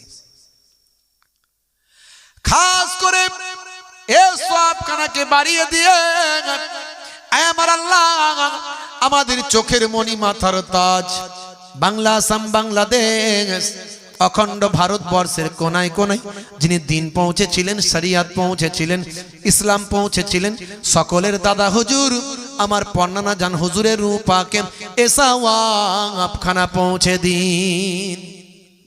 মাশাআল্লাহ ভাইরা আমার আল্লাহ পাঁচ হুজুর কেবলা, নানা জান ছোট হুজুর কেবলা রহমাতুল্লাহ আলাইহি, খাস করে আমার পূর্বপুরুষ যারা আহলে বায়াতের খানদান ছিলেন, ইরানের কেরমান থেকে করিসন্ডা হয়ে পীরনাগার হরিণখোলা দরবার শরীফ, খাস করে পর্দাদা জান সৈয়দ শাহ ওসমান আলী কেরমানি আল হাসানি আল হুসাইনি পর্দাদা জান হুজুরের রূপাকে সব খারাপ দাদা জান পিন্নাগড়ি হুজুর, খাস করে এ আল্লাহ আমার হরিণখোলা দরবার শরীফের আশেপাশে হরিণখোলা দরবার শরীফ বিভিন্ন গোরস্থান নেক বান্দা ওলিয়া উলিয়া রাখা আল্লাহ, এই বসিরহাট এলাকায় বসিরহাট আল্লামা হুজুর গোরাচাঁদ আব্বাসী 24 পরগনা আজম যত আপনারা ওলিয়া উলিয়ার আরাম ফরমাচ্ছেন আল্লাহ, খাস করে আমরা যারা এখানে হাজিরা দিচ্ছি আমাদের বাপকুল মাকুল শ্বশুরকুল শাশুড়কুল সব খারাপ আল্লাহ, জালসা কমিটি, মসজিদ কমিটি, মাদ্রাসা কমিটির জাযা বদলা দুনিয়া আখিরাতে দান করে আল্লাহ। আমার পরবর্তী বক্তা জনাব হযরত মুহতারাম মাওলানা সাইফুল্লাহ সাহেব আল্লাহ আমার অত্যন্ত প্রিয় মানুষ, ওয়াজ নসিহত করবেন, সুন্দর করে তাকে বলিয়ে দিন, দিনের ইসলামের খাদেম হিসাবে কবুল করুন, জাযা বদলা দুনিয়া আখিরাতে দান করুন আল্লাহ। আমার পাশে সভাপতি সাহেব বসে আছেন আল্লাহ, মুরব্বী সাহেব বসে আছেন আল্লাহ, দিনের খাদেম ইসলামের জাযা বদলা দুনিয়া আখিরাতে। শেষ দোয়া মরতে আমাদের হবে, মৃত্যু ছাড়া কেউ রেহাই পায়নি আর পাবো না। মওতটা যখন আমাদের দেবেন রাস্তাঘাটে পড়ে যেন মওতটা না হয়, অ্যাক্সিডেন্ট মওত দেবেন না, হঠাৎ মৃত্যু আমাদের দেবেন না, ক্যান্সার টিউমার প্যারালাইসিসে মওত যেন না হয়, বেইজ্জতের মওত দেবেন না, কুকুর শুকরের মতো রাস্তার ধারে মরে না পড়ে থাকি। মওতটা যখন আমাদের দেবেন যেন রমজান মাস হয়, জুম্মার দিন হয়, রোজা রাখা অবস্থায় পাক কালেমা শরীফ পড়তে পড়তে আপনার নবীর চাঁদ মুখখানা দেখতে দেখতে মওতটা নসিব করে দিন। আমিন আমিন আমিন আমিন আমিন লা ইলাহা ইল্লাল্লাহু মুহাম্মাদুর রাসূলুল্লাহ সাল্লাল্লাহু আলাইহি ওয়াসাল্লাম। কেউ ডাউটি করবেন না, মজলিস নষ্ট করবেন না, সুন্দর একটা মজলিসটা মোটামুটি